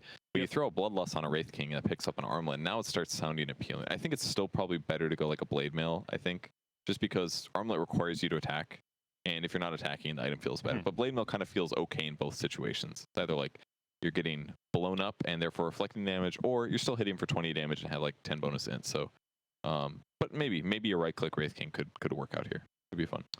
For this offlane Wraith King man we saw, there was a few teams that ran it carry, and VGJ Storm with Rezo was one. Fnatic with Envy was kind of the other, I think. The two teams that I would see pick it up sometime. I saw IG do it once with Aquila. Paparazzi played it when like Aquila treads and then just like push towers a little bit. But that was a couple skeleton patches ago, much stronger now. Yes. The last random chance to one-shot a creep. Yes, yeah, it was around then. Another ranged mana burn here. Got to be level 20 for Mirana, but I think I know which talent the Wraith King will grab this game at level 20. Definitely gonna go for the reincarnation no mana thing. Yeah. But he's got to worry about this up until that point. So part of the problem right now is that him dying in the first place seems doable, I guess. Like fissures into arrows, or some disable into an arrow, or a chainstone from Earthshaker, while getting mana burned by Diffusal Blade is going to be a bad time for Wraith King. So this kind of scary. This could just be a Drow game for Secret. Mirana Weaver. Like, those heroes love Drow Aura. And you do have 3 pretty squishy heroes, but that's, often happens with Drow games. It seems okay, though, because if you look at the supports on the other side, Dark Willow can't deal with those. I guess she's pretty good. I would say Terrorize is fantastic against a lot of range heroes because they usually group up a little bit. Okay. But past that, Ogre Magi, Dark Willow, not the best solutions against super high damage mobile range heroes. Yeah, I don't even get in the backline well. Wraith King to me isn't like one of those great gap closers that deals well with Drow strats either. Like he's like Blade Mail's like kind of okay, but they can often just kite you and outrange you. He doesn't like being kited around. It's like a gust away, and then when they land one frost arrows, you're like, okay, this is my life now. Here goes my ulti. But maybe getting ahead of ourselves. Drow has not been picked yet. We do talk about Drow every draft. Yeah. So far. I'll get to a point and be like, oh, could be a Drow game, and suddenly it's like, oh, that's literally lock in on Drow. Yeah. But Stormer up first. I definitely agree. It's a little overkill. It'd be great for Mirana and Weaver, but it'd basically be 3 of the same heroes kind of like sit from range and attack people. Slight differences, obviously, but I think they need some beef on the Secret side. Yeah, you would have to get it out of your supports, like Puppy playing like a classic Spirit Breaker type hero or something. Okay, yeah, that'd be potentially good. Not really bad against Dark Willow. There's no way. Like Bramble Maze is like, good luck, man. And it lasts for like 25 seconds or something. It's not that long, but it lasts forever. Yeah. So hard to play SP against Dark Willow. Well, they're seeing this kind of physical damage lineup once again, and they'll go DK once again on Storm's side. It's nice here because it keeps things flexible. Like we did see Rezo play it last game in the safe lane. They played it mid. UR plays a lot of DK. Rezo doesn't mind playing it because he just itemizes and plays a bit greedier when needed. So yeah, I don't know if I like it that much against Mirana. Feels a little scary there, but even still, he'll probably just buy a Maelstrom and Mirana. Dragon Knight might have some issues there, but throwing stuns kind of goes both ways, I guess. You stun him first. It's a great pairing with Wraith King as well. It's like they just grab the one stun guy, the Wraith King guy to start off, and then any other stuns past that just makes ganking kind of straightforward. And also, like the point you touched on earlier is you have 2 heroes you want to ignore, but you can't ignore everyone. Ogre is a third. You don't want to really throw too much at him. Later on, he's a support. He's not going to have items. You can very quickly burst an Ogre down. I mean, if he gets like a Glimmer Cape or something, that's where things get real hard for heroes like Weaver or Mirana hitting the back line. If that guy just goes invis for 5 seconds. be a pain in the butt. Even Dark Willow is actually a really hard hero to kill this game. Mirana and Weaver very right-click heavy, but if Dark Willow just uses Shadow Realm, like, good luck. All right. Am I going crazy? Have there always been candles? Is that new? I'm not sure. I just saw those. I looked up at the little preview screen. I was like, what? There's candles? Is that on the? Is that in Dota? And yeah, they're in Dota. I mean, how else are you gonna summon demons and stuff, right? Yeah. You gotta. There's candles on the side too. I just never saw the ones in the middle. The foreground. Yeah, the foreground ones. Okay. Yeah, maybe Okay. always been there, I guess. Oracle picked up here. Decent solution against chain stuns. Just sit in the back, cover somebody like Weaver, Mirana if needed. Generally works better with tanky heroes, but they can also dispel bloodlust from enemies. That's pretty good. They can disarm heroes like Dragon Knight, Wraith King. That isn't bad either. Anything else you're seeing that makes Oracle really good? Feels a little off to me right here as a pick. The Drow ban. We were right. Yeah, I wonder if they have something in mind that's going to pair with it with their last pick, like that scary frontline. Because yeah, there's no these Mirana Weavers are heroes that can get instantly burst, and maybe Oracle doesn't have a chance to save them. I mean, Oracle as a support versus a Dark Willow is probably really good. You can always defend yourself. Single Fate's Edict, done. Curse Crown, Dispel. Like there's things like that. I think the Oracle versus Dark Willow is maybe a super hard counter. Yeah, the dispels against Dark Willow in general are very problematic. Yep. Or Kunkka. So this is, rather than having like tanky heroes at frontline, it's sometimes easier just to do it this way. Just like we're gonna X combo you repeatedly and always force you to be in a place you don't necessarily want to be. Can be one really good way to deal with this. So I like the Kunkka pick actually. I think this is a cool draft by Secret, like what they did here. Sticking to kind of that slight element of comfort too, something that mid one is played a decent amount of. See how VGJ Storm decide to react to this one. Definitely can send DK mid against Kunkka if they want to. Can also. Shouldn't Kunkka win though? Because he can just like power deny with Tidebringer. Like, I think it's a slightly Kunkka fate, maybe like 60-40. I don't think it's.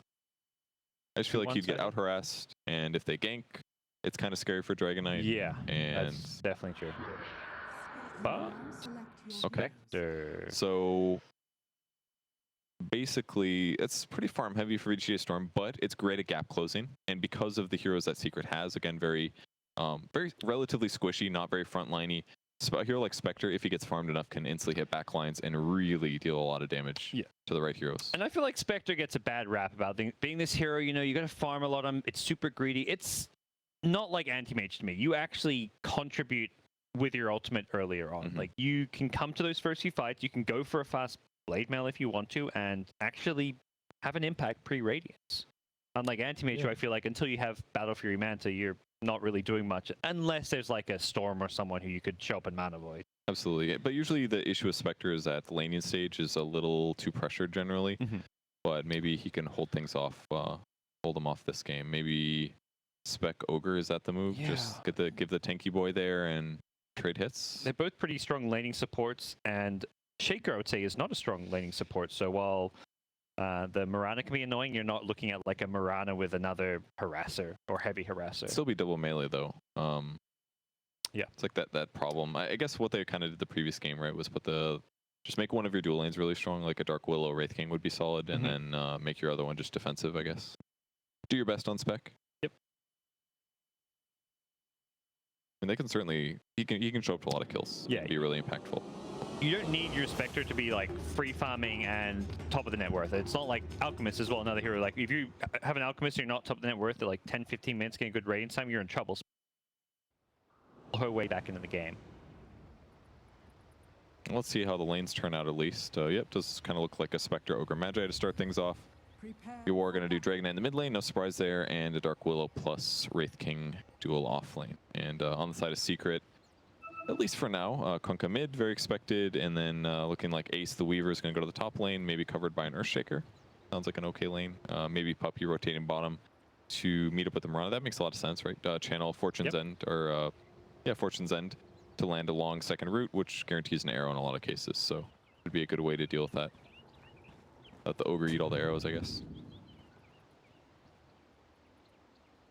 So we'll see how well VGJ can enable this Spectre, or if it's just going to be a tough lane for him this time around. 2 sentries here for Dark Willow, actually. Okay. We need to make sure they win the Sentry War. Makes sense, because if you have Vision of Weaver, then your stun's gonna hit no matter what. Yeah, and you hear, like you mentioned, the Wraith King. One of the things where Weaver can beat Wraith King in lane is being able to dodge Wraith Fire. Can't let him have that. It would be way too good. Yep. If he Shikuchi's in for a last hit, you stun him once, you Bramble Maze on top, his Shikuchi ends, and it's an incredibly long cooldown at early levels. Puppy is all about the Fairy Fires here. Picking up 2. Start some damage against Snake King. Throws the stun. Who's getting the bounty rune? It's gonna go the way of VGJ. They get 3 out of 4. They take a lot of damage though on Snake King initially for it. Ooh, extra Bramble Maze on Puppy. That damage. So valuable. Pretty good Bramble. That was like 3 Brambles or something. 4 Brambles. Not bad for level 1 skill. But the bounty runes will definitely make a bit of an advantage. I mean, Dragonite getting more gauntlets earlier is kind of nice, I guess. One of these heroes going to head. Yapsa around the mid lane, looks to be headed towards bottom. Don't think you want to leave Fata alone against a Spectre who will free farm with the help of the Ogre down here if Earthshaker doesn't do something about it. Yeah, absolutely. And he actually doesn't have lead. This is going to be a little bit of a negative trade here.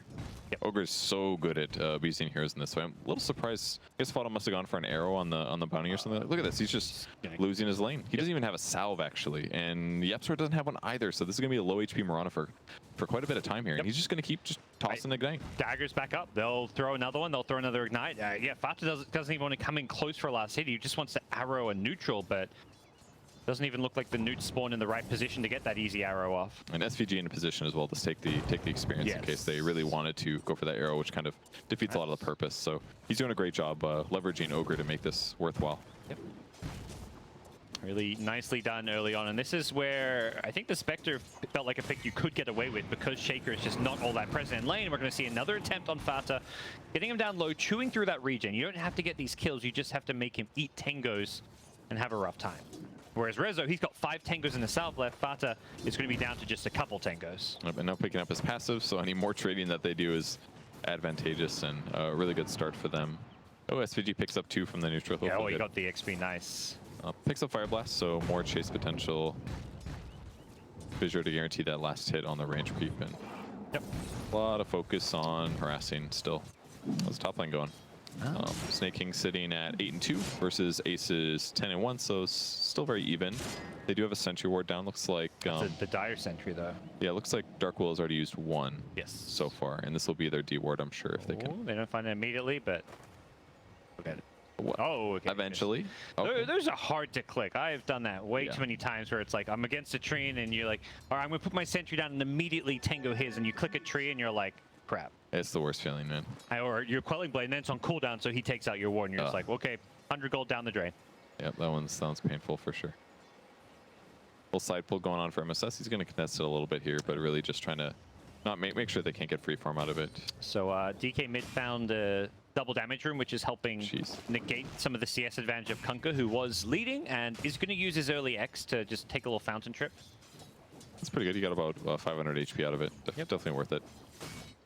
Still focusing on healing. Yapsor is going to mess up the pull, pull the creeps around. Similar to those other Earthshaker games. Yep.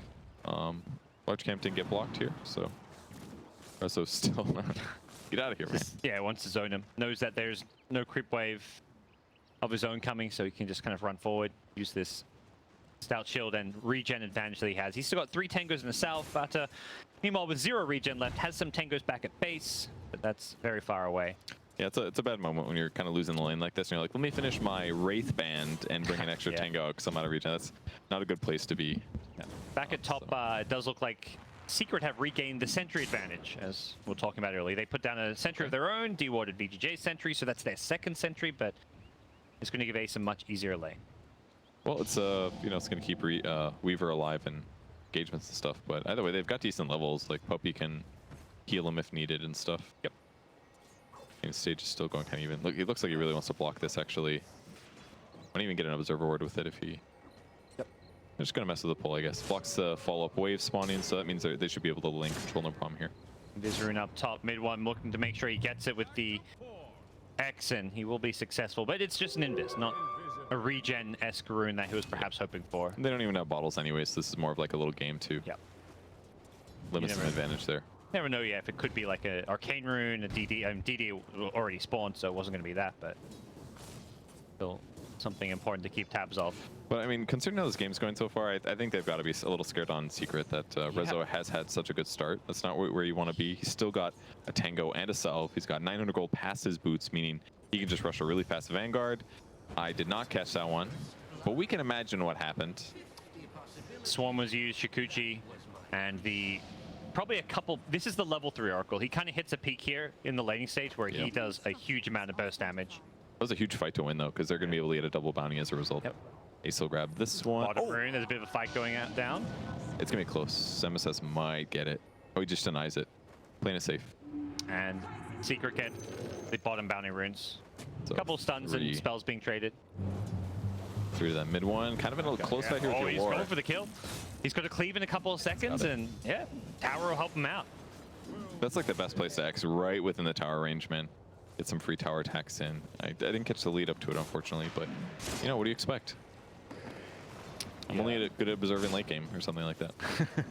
Laning stage? No way. Those are nice kills for Secret because, like you say, they've got to be a little bit concerned about the Spectre status. They don't know that he's top of the CS, but they know he is farming very, very well. He's picked up a Vitality booster now. Things are not in particularly good shape for them. It's very scary. Having a Salve and a Vitality booster, it's like, I'll just get more raw HP. There's no way that I'm going to get outlaned right now, so yeah. Really good place. Looking like a gank to the bot lane, bringing a Salve here to Mirana. They could do a Fissure setup into Arrow, maybe? Whoa, the Torrent. What an engagement. Nice move. They recognize this problem. They immediately address it with the first Kunkka rotation down bottom. They use the Shrine to even give Kunkka back his health and mana, and it's not going to be just the Spectre. It looks like they may get SVG as well. They'll have to chase him down a bit further, but they will succeed in doing so as mid one gets his team 2 down bottom. Such a good rotation. The fact that he went for the blind torrent for the skill shot was so good. Fissure afterwards, the bow, just tons of damage, and the raw HP just actually didn't help all the way, surprisingly. So he'll TP back down, knowing that now things get a little bit safer, but Kunkka's Ghost Ship, a pretty short cooldown to play around. Could very well see mid one look to rotate down bottom. 15 seconds is when his ulti's up, as well as his TP scroll. I mean, that net worth is it's making a big difference for mid one with that kill. Top lane, they're going in. I think they should be able to bring down Snaking here. Urshika's moved in. Ooh, misses nuke actually, hit the wrong person. It's another Purifying Flames in a second, but they're not going to need it. This is one of those games where Wraith King does not feel very strong, that's for sure.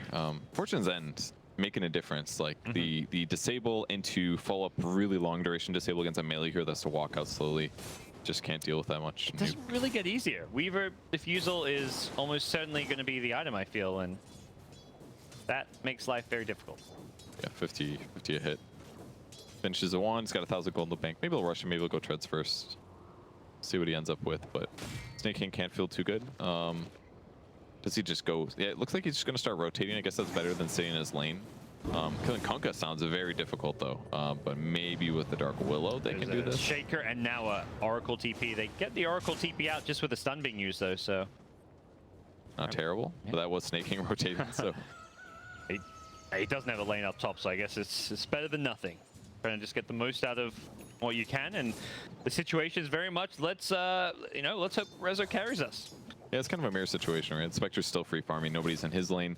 Same goes for Weaver, but I guess in a typical situation you take the Spectre over the Weaver here. Yeah, the problem is the pressure's coming soon. Spectre's had this free farm lane for 90% of the lane stage other than the Kunkka rotation, but Weaver with the Diffusal's going to maybe come to his lane soon.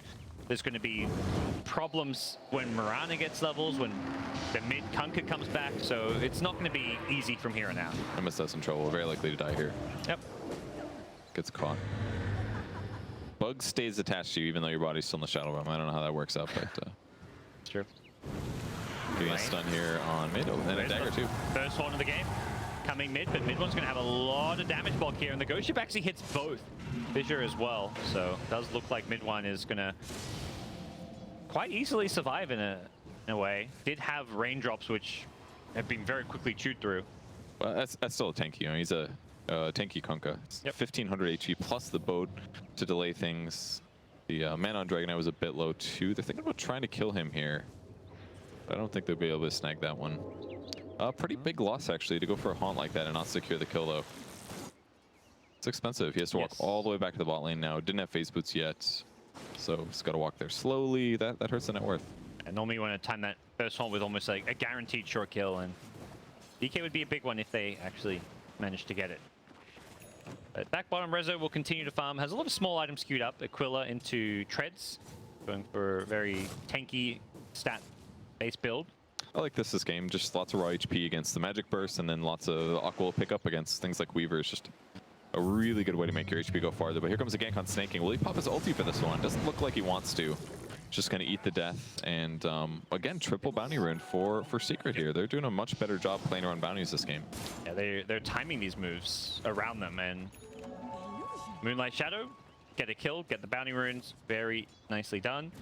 I feel like there's been a lot of action around Moonlight Shadow today in almost all the streams we watched. This feels like such a hard thing to play against. Like if you don't have a sentry set up, boom, that's a kill. On an important hero in a lot of cases. Trade it for smoke. And if you're going to make sure you always have sentries, that's a lot of money that supports have to spend. Exactly. That only sometimes pays off. You know, over the course of a game, that's like one less item maybe. Like you're missing out on a 4-staff, for example. That was, you know, for No Tails game when he was playing Enchantress. Was just, you know, he had to buy too many sentries. Darkwill is able to pick up 6 though, doing some jungling. Rezo at 8, working towards tread. Just a lot of passivity out of Storm. Definitely reminiscent of their previous games. Looks like it's going to be a Drum Dragonite game this time. Okay. Bit different, interesting. Going on snaking again top lane, see if they cover him, but...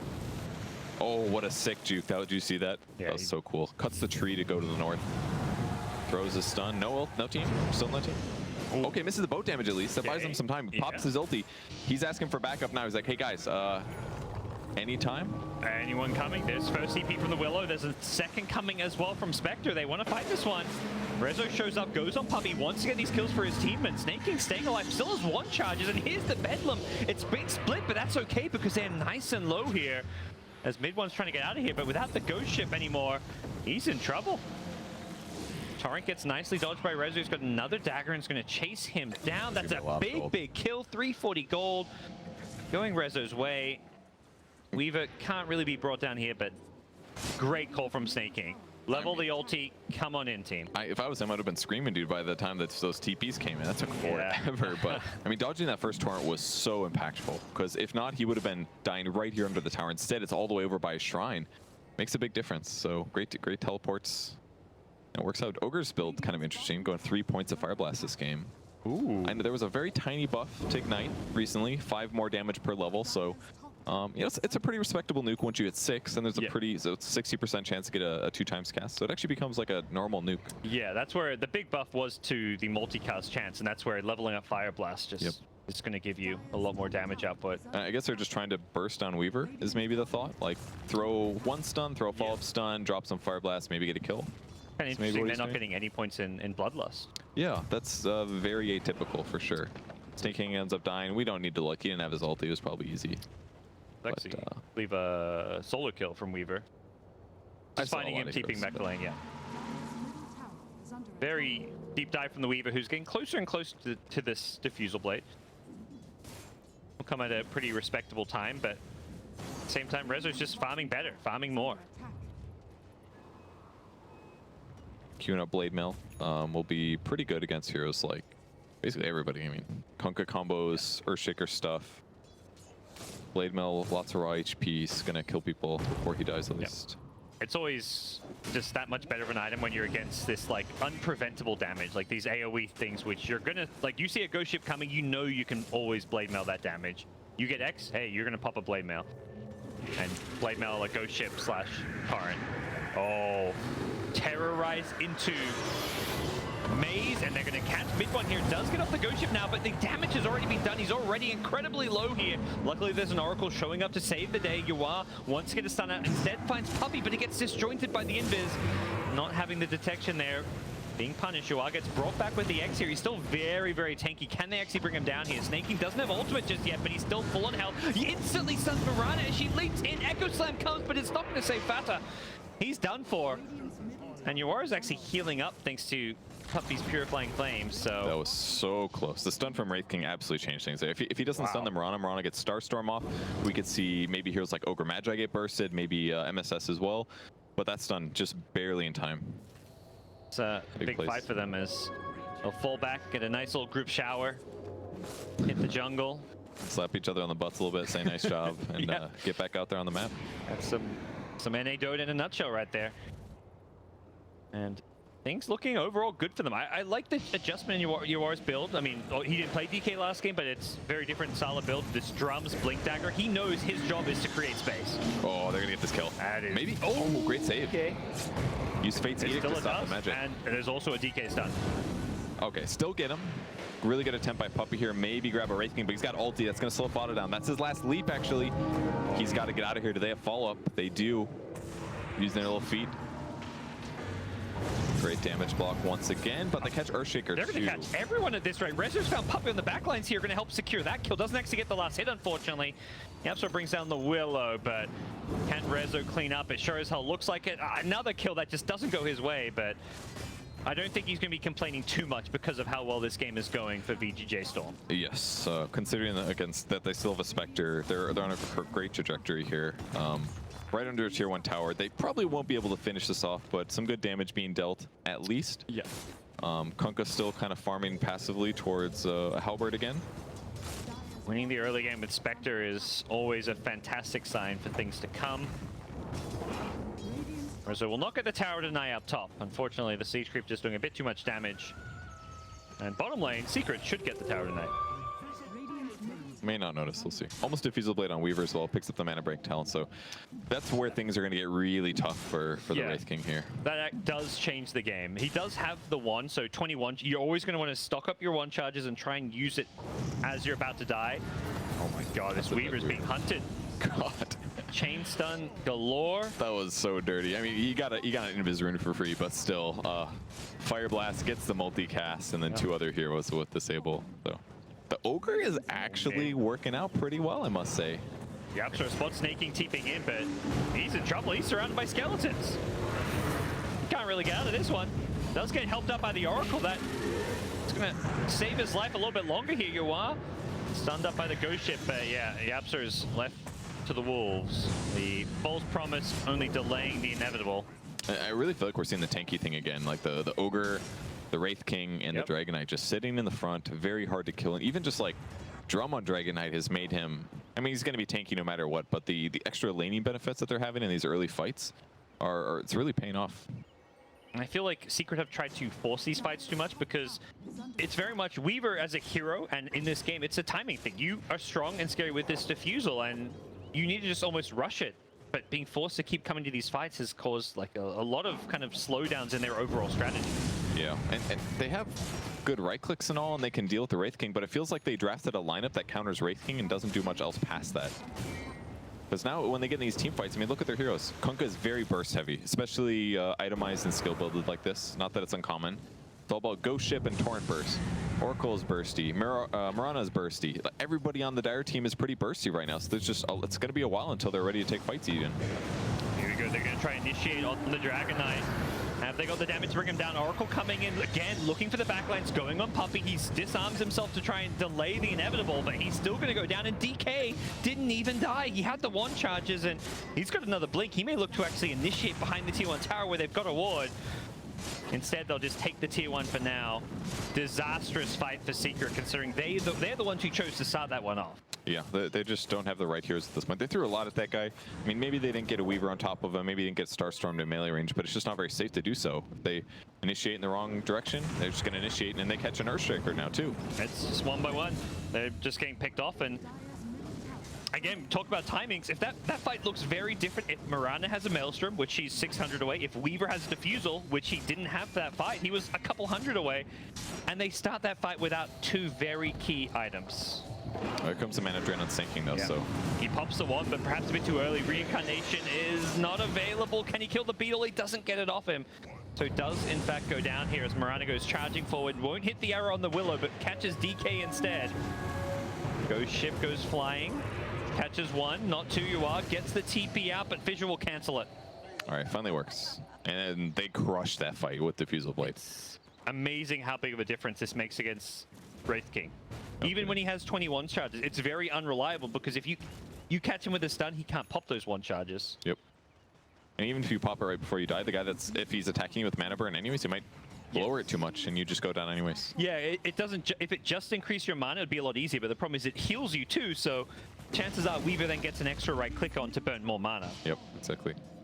So with all things said about how the last couple minutes went, VGJ Storm got a really good timing there, where pre-Diffusal Blade, they got a lot of good fights going in their advantage. And now finally they're able to exploit that. So VGJ Storm isn't necessarily just going to be able to walk around and push wherever they want to. Yep. Oh, look at this. Looking for the bounty runes. Throws the stun. Oh, this is going to be comboed so perfect. No, never mind. Gets off just in time. Still an Ogre there. Is there detection? Oh, there's a false promise, and this one will be a true promise to save his life. Oh, it's really close. If that Curse Crown goes off, that's probably a kill. It's able to get the time lapse off. Dispels. And a safe little bug. Queuing up a BKB. Definitely the right item this game. So as many stuns as there are. Absolutely. So even with them finally winning that team fight, there is still a Spectre problem on the enemy team. He's got a lot of net worth now. He does. He's not going Radiance, which is perhaps not so much the norm, but doesn't feel, like, it feels great. It feels like the way the game plan's going is like, we're going to keep on taking these team fights, and this early Yasha Manta is going to allow him to just be that much scarier. Yeah, I mean, it's more HP, it's armor. If he goes raw Radiance, yes, he does more damage, he can farm better, but it doesn't necessarily help him deal as well against Diffusal Blades, Mana Drain, physical right-click, that kind of stuff. So, I like it. And he's got Bloodlust too, so it's not like his right-clicks aren't bad. It might as well make him better. And in that way, Ogre is also transitioning well, maxing out Bloodlust now. I'm sure he'd love to have an Arcane Boots, but not a rich boy. Rezo is just having a great time. He TP's top, there's a lot of farm out there for him. Losing all these range creeps, no. He got like 4 of them denied. Throws a dagger in. Weaver bullies him a little bit. But all in all, I think Storm are pretty happy with where things stand. We'll be looking at their BKBs on their non-Spectre cores. Good night. Blinks over to the side. They get vision with the Torrent. Sepanex, he can't really TP out. There's an Earthshaker here too, so stuns galore. No escape here, but they can try and fight their way out, even if he can't TP on that. Puppy forced to use False Promise on himself. You are still on the sides, getting chain stunned down. He's still alive for the time being. He gets the Breathe Fire out, going to reduce that down. Then comes the Terrorize. That keeps him alive even longer. He's in great shape all of a sudden as the Bramble Maze is on top of everyone. Yuago's blinking in with the stuns. He wants the Kunkka. Unfortunately, Mirana shows up. That'll actually finish him off and snaking in the front lines. As Reincarnated, he's helping bring people low. He's got this Blink Dagger and the stuns to keep on chasing people down. Rezo on the Spectre, though, is on a mega kill streak. He is just absolutely unstoppable. It's really only the Weaver left standing. Was the Mirana who did manage to get that 1 kill, but another big team fight victory. Feels like such a repeat of the previous game. Just tons of tanky guys running in the front, making it such a pain in the butt for Secret to take team fight wins. They can't kill the Dragon Knight. They eventually did. Like, imagine if this guy had a hood on Dragon Knight. He's actually unkillable then. Yep. And I'm fine that he hasn't purchased it because I don't think he's quite needed it, but their damage output is just leaves something to be desired. With the BKB, he will have a similar and higher impact and vulnerability too, where he's definitely not going to be scared of any X combos when he's got a BKB. Yep, start going to an X rush. I saw Dubu do this in a pub the other day, but I thought he was just messing around, but it maybe could work out. Yeah, I guess seems to be a thing for some of these players. Maybe it's like because of Haunt, because if he uses Haunt, then Radiance Burn, it's boom. You can't blink anyway, so if he gets Ags at least, he can escape, he can initiate. Gives him a lot of options, I guess. True. Now, it's still pretty even comparing the teams in terms of the current net worth state, but just feels where it's distributed is where VGJ Storm are heavily favored. This top net worth Spectre, but a bit more even farm on the Dire side, and even their 3 position, their Mirana, is in good shape to scale well, whereas Wraith King, he's going Urn, he's going Spirit Vessel. He will not scale that well until he's level 20. Yeah, and then he gets the free double ulti, but in the same vein, preventing healing is going to be huge if you can throw the Spirit Vessel on somebody right before the False Promise ends. I think that might prevent some of the healing. I'm not sure exactly how that one works, I guess, but it's got a Dust ready. They could chase this. In fact, Snake King's going to be experiencing some boat. We need that Weaver for the mana burn, but he's not around.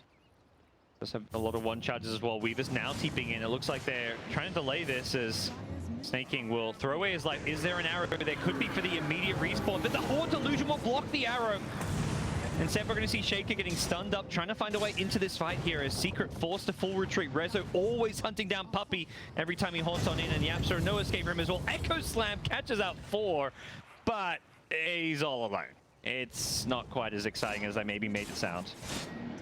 It sounded good, it looked good.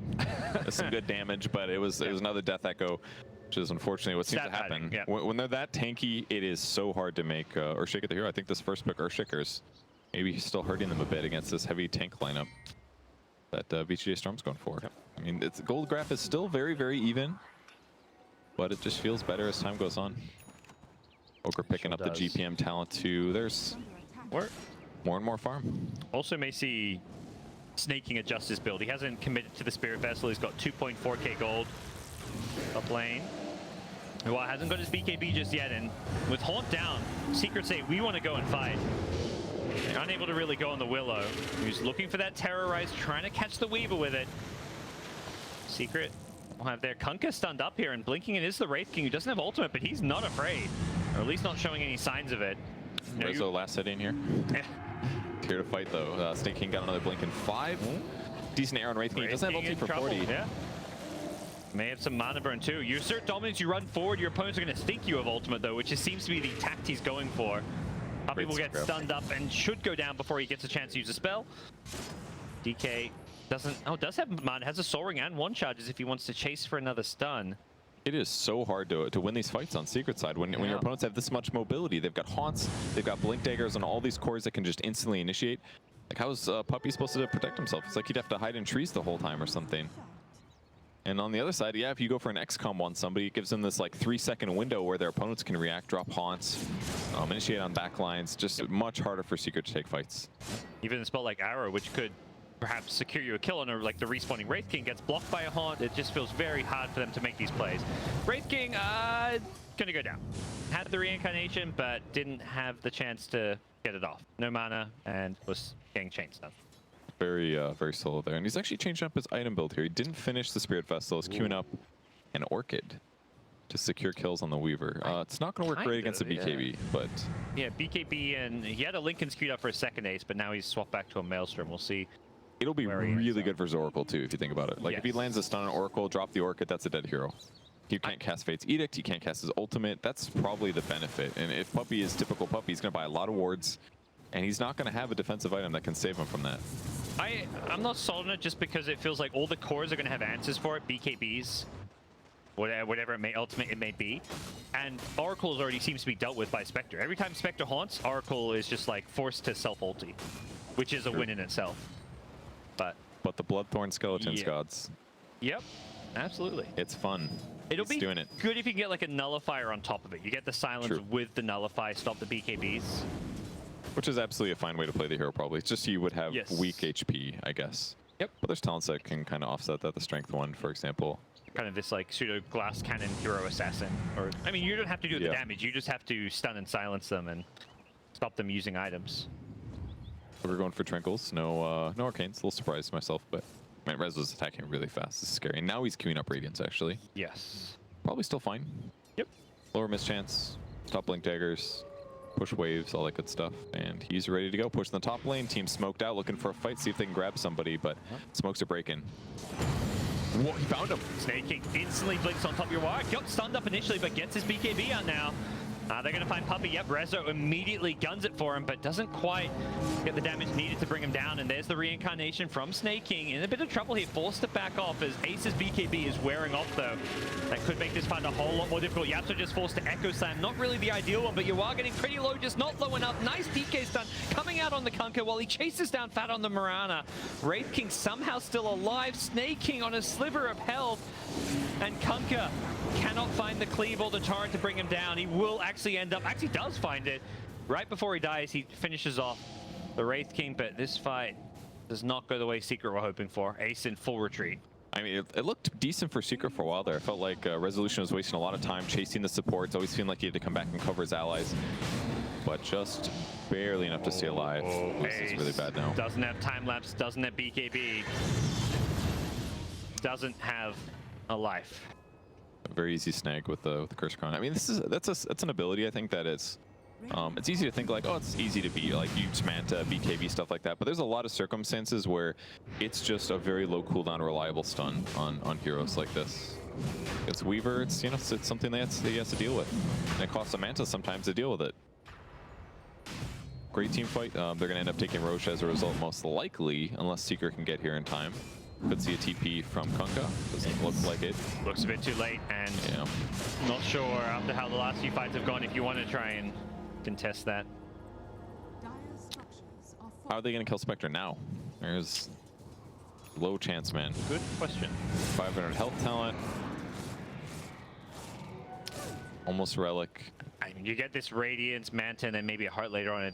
It really is a how do you deal with this? Because it's no longer just about Spectre's damage from her attacking, it's the dispersion as well. She gets this critical mass of health, and you try and kill her with all your damage, you're killing yourself. Unless you have like some kind of lifesteal-esque build, which is where like, Mirana maybe needs to go some butterfly satanic type thing. Doesn't sound great. Also sounds like a lot of farm that she just doesn't have. I mean, she's just trying to finish up a Mjolnir Coming right out. now. Puppy's being found and brought down. Went for another one in the mid lane here. Maybe somebody. Yeah, it looked like Earthshaker was already TPing as well.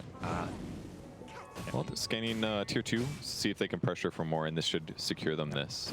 One support kill. Rezo mid. It's been gone on. Doesn't actually hit the Torrent here, but has an Aegis. I don't see this fully working. The arrow not going to land, and that means it's definitely not working. Even if that lands, he's got a second life. So imagine the idea was let's just burn through this Aegis, but they can't even achieve that. And they're in full retreat. YapzOr doesn't have his Ag Scepter, doesn't have a blink. He has no real good escape here. If Snaking can find him, he doesn't quite guess correctly with the Blink Dagger, and instead he's going to run into a Weaver, which is a bit problematic as Snaking is out of mana in just a second. Tried to wand in time, but only had a couple of charges, so. That was really close. He almost made it, actually. Yeah. The Orchid, the Orchid, he's going to have so much int. It's hard to... Yep. Hard to kill him before his mana's gone in this case, actually. But it works out just barely for Ace. They traded with an Earthshaker. Not bad considering the circumstances. It kind of looked like it was going to be a snowball of kill after kill, but with the Radiance finishing. Unless they can snipe this. Does he spot it with the obs? I think he did, actually, but... Doesn't point sniper, though. So that's the Wraith King strat. You keep yourself very squishy, but get a lot of it. So there's no way you can burn your mana because you just die. You die so fast. It still worked, but it's got something going for him. I honestly don't think it matters this game. It feels like they are so far ahead having Spectre with these kind of items that I just feel like Secret can't touch it. Like eventually he'll also be level 20 as this game drags, and you're quite happy for the game to drag as VGJ Storm. You're the Spectre team. Wow, thought of being very safe down here. He actually definitely would have gotten caught there by Snaking if he didn't BKB, so definitely making the safe play. And that's basically what they have to do. Delay things, push lanes, collect items if possible, and try to kill Spectres. Yep. Smoking up is Secret. Where are they going to go? What's the play here? Got all these BKBs, and realistically, they have their probably best shot at winning this game if they can do something in the near future, but Spectre's Radiance just came up, and Aegis still has 2 minutes left on it. Very easy for him to do the solo push thing. Same thing as before, very standard Spectre play. But Secret kind of reading things for now, unless they can grab this Weaver stun. It's going to be hard. He's got a BKB. Go for the other hero instead. Yep, there's a leap away immediately, but still gets caught by the stun. Brought down. Fata doesn't really have much of a chance there. Rezo tried to get some heroes by himself, but they just TP away since he can't really do much about that. Definitely really solid play to go for the Mirana. You know his BKB is used when he split push bottom, so yeah, that was the reliable kill. Now we see DK get the level 20 talent. He's also actually going for an Orchid. Didn't notice that one until just now. Okay. Prioritizing these silences, and I think that's, good against a lot of these heroes. Shaker, he's not going to have a BKB anytime soon, and stopping his spells from coming out can be very handy in its own right. Yeah, Puppy queuing up a Ghost Scepter, that's his only solution, basically. Ace at mid, just force SVG to TP home. He's got a Buckler. Likely could become a Crimson Guard. And that's all he needed to be extremely tanky there. Yeah. Oh, we might see a Courier Snipe on the back way. Unfortunately, Ace didn't get on the way out because it was carrying a gem. If he sniped that, that would have been quite a big pickup. Almost level 20 in Weaver. The talent's not that impactful anyways, but... Yeah. Ooh, MSS has a gem. This is really bad. He's got the Euls. Is it going to time perfectly? BKB. It's close. Yeah. Okay. BKB force, you're very happy with that if you're VGJ. And mid one, he is BKB force, so... What do they even do? I mean, he pops BKB and he's still dying so fast here. Yep. Sage is about to expire in 20 seconds, so gotta be careful if you're VGJ Storm, but same time, Rezo's full health, he's more than ready to fight. He actually probably just wants his mana back right now. Not a great way for that. No Tranquils, or no Arcanes, but... It's gonna queue up a Bastion and Abyssal next, so just feeling really confident. Just wants to be able to solo kill people, which is, it's a good way to go. And they've got triple BKBs, as we just saw. You know, these heroes are BKBing and just running away or TPing out. I feel like 3 kills have just been TP'd away from him. We saw 2 in the top lane. There was 1 earlier as well, where these heroes just TP out. So Basher will actually prevent that. Yeah, most of the time it's just really not the item on Spectre. You need something like a Butterfly or, I don't know, Lincoln's or something to deal with some random ability. But this game, it's perfect. He's already got the Vanguard. Just finish it up. Having already invested 2k in Vanguard means you're just, you know, putting that investment into a bigger item. Ag's on Earthshake early, so they do have the ability to Echo Slam if their opponents do go high ground. But their gold advantage is being elongated here. Not in an extreme way. Still keeping it semi-close, but... I'm also like not sold on this because the Orchids against this Shaker, you're going to see him flying in, and you can theoretically, like, I want to say you could even click the Orchid while he's flying in before he lands. Definitely possible. At least his hero model is usually pretty high, so you might not have your mouse in the right place. They're looking for initiation here. Oh, nice 2-man fissure. Fire hits. Sword goes toteming in, gets an Echo Slam follow-up, but DK barely takes any damage. He shrugs it off. It's MSS on the Willow instead. In a bit of trouble, the BKB Weaver chasing him down, but the BKB wears off, and now he gets the kill. MSS, what a player. Still has a bug to worry about, but hey, he's got friends for that. Okay, Fissure poses some problems. Yapster toteming away. The Great Escape is on, but it's top lane where Yuwar is on the high ground by himself with a BKB taking on mid one. He is just so damn beefy at this point. Both are doing a great job here, but he's got BKB still, but... The disarm stops the Frost Dragon from slowing him, and Shaker on the other side of the map managed to get away as well, so they, you know, they seem to be cutting their losses. Like, Spectre uses Haunt and kills just one hero, an Oracle or whoever, or the Mirana, but at the same time, you're never really advancing. They finally found the Oracle here with the catch, so if he goes down, that's a lot of woes stopping the push here. Might be harder for Secret to stop and slow down the enemies. I just don't feel like they've got damage at all to kill any of these heroes. They may be able to defend high ground, but it's kind of like to what end? This gold lead is decent, but it's not even that insane, but it feels like a 30k gold lead right now. In goes the DK once again, just creating space for Rezo to hit some buildings, as does snaking on the Wraith King. He's now got level 3 ultimate, so he's almost just hoping to die here once again, as they take down the Oracle, a dieback in fact, and there's the reincarnation. Snake King will not have that second life for a little bit, does still have stuns and throws him out on the Wraith King. In goes Resolution, looking to take down mid one getting very, very low, as the Yapsor forced to kind of bail him out with an Enchant Totem. And hey, they take a Rex, they're happy to back off. They are getting to a really tanky phase. Like, mid one is keeping himself alive a very long time despite not having any armor. Just like the evasion alone is going far, but that's pre-Abyssal Blade. That's still haven't had an Orchid finished on Snake King, for example. It's coming.